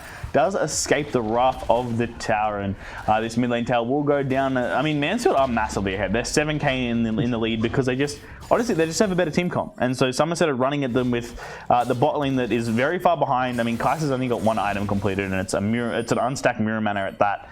I mean, I think draft has really been the story of this series, as frustrating as it has been back and forth. It's been the picks and bans that have really decided every one of these matchups, and it's very rare you can say a series comes down to draft. Yeah, it is rare. I do agree. Like, everyone always likes to say, oh, lost Draft game, gap, draft gap. And even then, I don't want to say Somerset really did lose this game in the draft. It's just they drafted against their individual strengths. And it's really peculiar, and I feel like it's really hurt them. I do not understand that Karthus pick. Yes, it's that ticking time bomb, and to their credit, Mansfield, they're not that proactive team, yet Somerset still keeps walking straight at them time and time again. And while, yes, you might have this late game Karthus, the way how this game is going, it's going to be late game Karthus into a Mountain Soul. Yeah. And that's actually going to be really debilitating for the Somerset Karthus. needed to get the Mountain Soul. That was kind of that Dragon Soul's been their kind of win condition, I suppose, that keeps them away from the, because that shield's enough to negate the initial burst from Mansfield. Of course, Evelynn, Leona, and Ashe will insta-pop you with their ultimates, and if you have that Mountain Shield, it's kind of enough to offset that initial burst, and so you can kind of ride the CC through with that extra bit of health bar and then start to fight back. I mean, Nine God in particular has been very close to popping off, but he just hasn't been getting far enough ahead to do the the pentakill ultimates is Yeah. going to go down here again on the top side. Yeah, there's going to be too much damage coming from MAJØR, and alright, the Enchanted Crystal Arrow, that was outside the Hextech Ultimatum, so feeling like, hey, you know, just in case Kipkangaroo can't secure the kill and goes down, I've got it in the back, but that's a key engagement tool gone now, but Mansfield still are going to push forward this game. This is nice. This is clean. Finally, first bit of good macro. The entire game is taking 24 minutes for someone to make a correct macro decision. There's no And way. now let's someone's watch I'll Just Dance steal it. They can't contest it. No, he's going to steal it. He Watch. just tried to, but he just get Watch, no, he's going to. He's Karthus, right? Here we go. mean, Good. Good. Kipkangaroo goes over the wall to try and secure it. Yet, Ashe does go down on the tail end. Natural Requiem is the one in the pit. He's killing people left, right, and center. Lissandra has arrived to party. No Baron for Mansfield. Kipkangaroo is going to try to find something back, but Requiem will go golden and then go down. Kipkangaroo cannot be stopped. Mansfield turns the fight around, and that will be a, well, not an ace because Wandy wasn't even in that fight, but now Wandy has to run for his life. That flash ain't going to do much, but the flash from Nightgod might. Heroic entrance out of this Galio as Arventus is going to find the kill onto Nightgod eventually, but has to go golden first, and it will go to Kipkangaroo instead. Wandy did survive still. The fight ends with Mansfield very much out in front. Yeah, and Kipkangaroo has been the MVP so far this game, obviously series too, for Mansfield. That first game he didn't play very well and kind of got shafted a little bit. In the second and third game, he's been popping off with the strength of these split pushing kind of duelists, and Somerset just keep running at him over and over and over again. 13-2 now on this Camille, that Dragon Baron fight, so a lot messier than maybe it should have been, as Mansfield probably should have cleaned that up a little bit earlier, and they're running straight back to it once again. Yep, let's start up Baron, and this time, again, they need to be cautious because I'll Just Dance is in the area. It's going to go for that steal. Arventus now is playing zone control, and there's the Enchanted Crystal Arrow. Engage Kipkangaroo straight over the top, secures the kill on the jungler. Requiem forced to use the Frozen Tomb on themselves, and that actually gets a couple kills on the tail end. Baron does get secured by Mansfield, and they're going to look to back away now. It was a 1-for-1 at the end of it all. And this jungle pick out of I'll Just Dance hasn't done enough this game. The Karthus, as much as it's been good, just hasn't been able to put out the amount of damage. Kipkangaroo is way too far ahead, and the biggest thing here is there's so much anti-healing picked up against this Darius, and that is, you know, the biggest thing. I mean, Darius is very easy to actually play against. Once you get, you know, to a decent level of the game, I feel like Darius he's so good in bronze to gold, but once you get up, you know, past platinum, he's just not very good anymore because there are so many ways to beat this champion. You know how long his cooldowns are, and of course, you know, the bronze, silver, gold players don't know how to play around cooldowns, don't know how to counter build. You know, they don't know, look, if I'm laning against Darius, I'm going to rush Ninja Tab, I'm going to rush some grievous wounds, and then he's not going to do much against me. I'm just going to sit here, farm, and wait for the mid-game phase where Darius starts to fall off. You know, I know that, if he goes for a Q, it's a 10 seconds before he can do it again, so I can look for these train winners, look for these opportunities, which Kipkangaroo has done, but against lower players where Nightgod is used to playing against, especially in Regional South, you can kind of see the disadvantages. Although Somerset have the best regular season record, literally winning every game in like 20 minutes, getting pentakills every match, because the Regional South is probably, you know, the weakest region. On average, there was no real competitor for Somerset to kind of test themselves against. You can see whenever they come up against a good opponent, they really, really struggle. And it was the same in the high school championship. They kind of entered a little bit late. They lost their first few early games. Whenever they're up against a decent opponent, they kind of went to this kind of play, which is a very noob stompy kind of play style. I equate Somerset, I think they're kind of like Kirby in Smash. Yeah, right? Kirby is a noob stomper. Again, if it's someone newer to playing Super Smash Bros, you just play Kirby and you just decimate them because he's just kind of one of those champions that's a bit more face roll champions. One of those, what, characters? They called characters? That'll be Elliot, mate. It's his favorite. Yeah. Fighter, really. Yeah. Anyways, gonna hold this thought. As Kipkangaroo is going in for a Dragon Steal and sort of 1v5ing at the moment. The heroic entrance backup. This is not the fight Somerset wanted. That will be a Dragon. That could even be the game right now, as it will be an ace for the cost of one Camille. You make that trade, especially with the Mountain Drake on top, and now this base of Somerset's gonna get cracked open. I mean, this could almost be the game ended for him again. The timers are so long. Baron is available, and this is very similar to how Game 2 ended. That one big fight around the 30-minute mark. The timers are way too long. I don't think Somerset's going to fall. I think Mansfield are going to win this game and move on to the final. Yeah, it's looking pretty confident for them right now. 10 seconds roughly for Wandy and co. Benny as well will be back up, but it's a bot lane against the world as this siege will continue. Baron Empowered Canyon doing damage, but there's not really enough minions there yet. Benny is up. Wandy on the away. Arventus already going golden, and Somerset has a chance to fight back. Watch Landy, watch the damage. Not enough to take down happpy. Game as Arventus and Jinxs really should have been the target. Still, that's where Requiem tries to get to the back line, gets the root onto happpy Game and gets one kill. Another goes down, and Somerset, they're not quitting yet. They're still on that hunt. Arventus and MAJØR trying to escape. Landy leading the charge. They're turning it on Benny. They're going to kill Benny, and MAJØR nearly gets out alive. Al just stands desperate to get that kill. Finally gets that last little pop, but Arventus will be able to walk out of this one up above. Keep your eyes on that Camille. Kipkangaroo trying to find the flank, but instead will just steal the buff. Yeah, Kipkangaroo has not been in that fight, and the rest of Mansfield got turned around and taken out. I reckon they probably should have ended the game there, but didn't play it cleanly enough. Got taken down by the Somerset on respawn, and this Somerset bot lane keeping them in the game, bet just barely. Yeah, just barely indeed. Now, we still have another 3.5 minutes until our Mountain Soul fight. Baron even further away at this stage. Well, actually, Baron's only 2 minutes away, so that will be sooner. But I highly doubt Mansfield is going to make that play. I think they probably are going to be looking... I mean, they should do it on spawn. If Mansfield set up Baron now, what they should do is let these supers push from that Baron, their first Baron aftermath. They should let them continue to push, get Kip in the sideline, get Leona, Ashe to set up around this Baron, then just hide the Ashe, Leona, and... Evelynn in a brush, wait for the Somerset team to have to come and contest this Baron, or just start the Baron on spawn. They should just start it on spawn. If Somerset come, they'll turn and kill them all because their composition is just stronger. There's a big bot gap in this game, and Ashe, Leona are just way too powerful. And if that's not the case, then they'll just get a free Baron and walk away and then end the game with that Baron push with Kip in a side lane. It's a very easy, simple way to end this game. Will it happen? I doubt it. But potentially that could be the case. I think what we're going to get is going to be something much more exciting than stock standard play. That has been the theme of this game thus far. Why do things the easy way when you can do things the head smash against the wall way? And both these teams starting to adapt that strategy, it feels like, towards the end of this one. As you do see, again, Mansfield continuing to siege on the bot half of the map. Baron 1 minute away from re-entering play, but Mansfield might be looking to end even before it becomes a factor, especially with that split push being established by Kipkangaroo.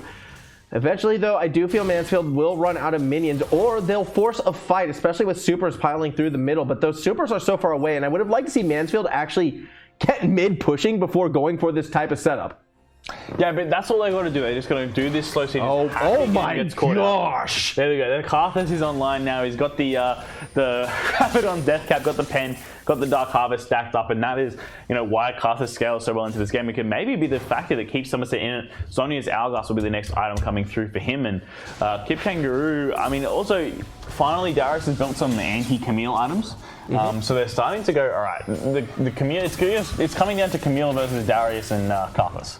Yes. Basically, Ashe and Leona are also quite key members here, but I think, now that Necro can basically just two-shot Ashe with like 2 Qs and they're giving up Baron pressure. Yeah, I mean, they can't, right? They don't have any carry. Yeah, and that's going to be a Baron potentially going over to Somerset. I still don't know if the 5-man squad from Somerset can contest this. I just don't think 9 Gods Darius is good enough to really... they just really... Well, MAJØR might be trying to force the issue. It's going to get nailed. Follow-up damage nearly there. I like the Solar Flare onto Natural Requiem, but that is another key ability gone. Somerset need to fight now. They have their ultimates, and Mansfield have none. Everything is available for Somerset. They need to go for a fight before the next Solar Flare is up and before the Agony's Embrace is ready to go. Yeah, and this is the perfect time to do it because it'll be right before that next Mountain Drake. The only issue is that exposed inhibitor, and Somerset instead, they're going to be opting to take this time to reset, and that means that Dragon will be in control of Mansfield. That will be a Mountain Soul.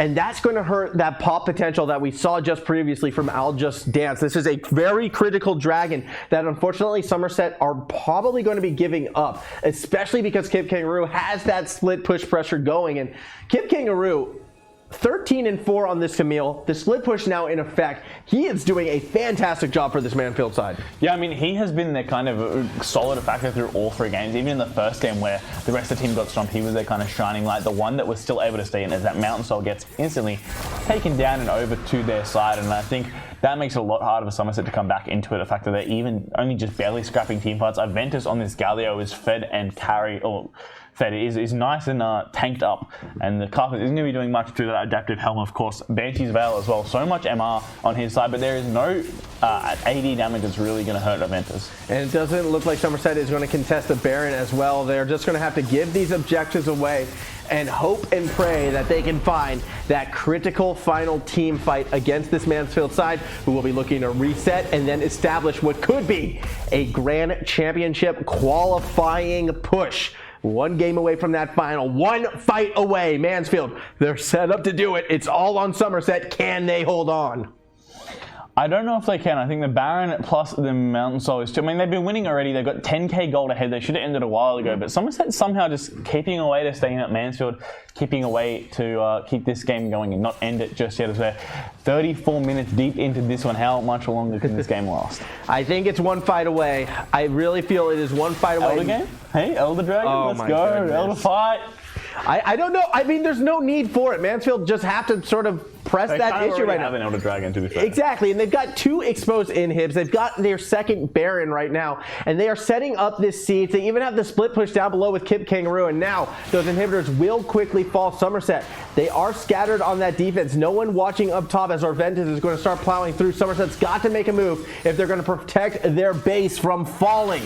Mansfield so close to getting themselves into our Rift Royale Grand Final. They just need to take one more fight. Requiem looking to force the issue. Instead, it's just able to save that inhibitor, but it still does fall. Too many Baron Empowered Canyons just welling away. The second inhibitor, the one in the middle, it's also no longer on the Rift. It's just one tower remains. Realistically, Algistus jumped upon, and this could be it. Heroic entrance not going to be there to hold them in place, but they still find the kill. Yet, 9God's got the flank. 3 members caught out, but the damage just is not there for Somerset, and Mansfield is going straight over the middle. Requiem falls, so does 9God. Wendy falls as well. Everyone's gonna go down, and Mansfield will be advancing to the Rift Royale Final.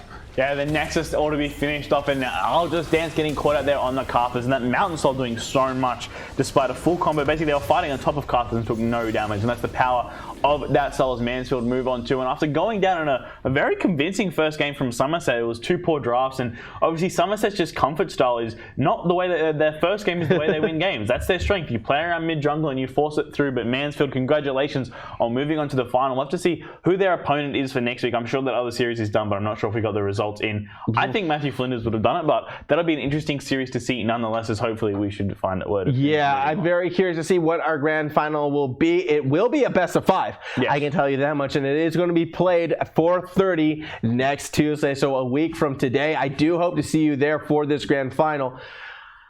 All of the teams that were in this Final Four, I think, have some strengths and some weaknesses that they're looking to play off of. Hillbrook, by the way, was the team that got the win over the Beasts. We're so good at predicting winners. I think we're just We've nailed it 100%. 100% first try pick rate. Congratulations to Hillsbrook. We'll see you again next week when you will be taking on the winners over here in this southern region. It's going to be a fun match. That'll be a fun grand final. Of course, Hillbrook were the ones that actually knocked Mansfield out of the last championship in a best of 3. So maybe Mansfield's time for a bit of revenge, or maybe Hillbrook's chance to prove again that they should have deserved to go to the League of Legends Championship Finals. As you know, they did beat Indrapilli in the regional playoff. As Indrapilli came second, they came third. So, you know, they could have had that potential chance to play against McGregor in the final, and maybe they could have beat them as well. So Hillbrook on that tearing rampage to kind of prove that, sure, we came third in the first one, but it was because of a poor, what's it called?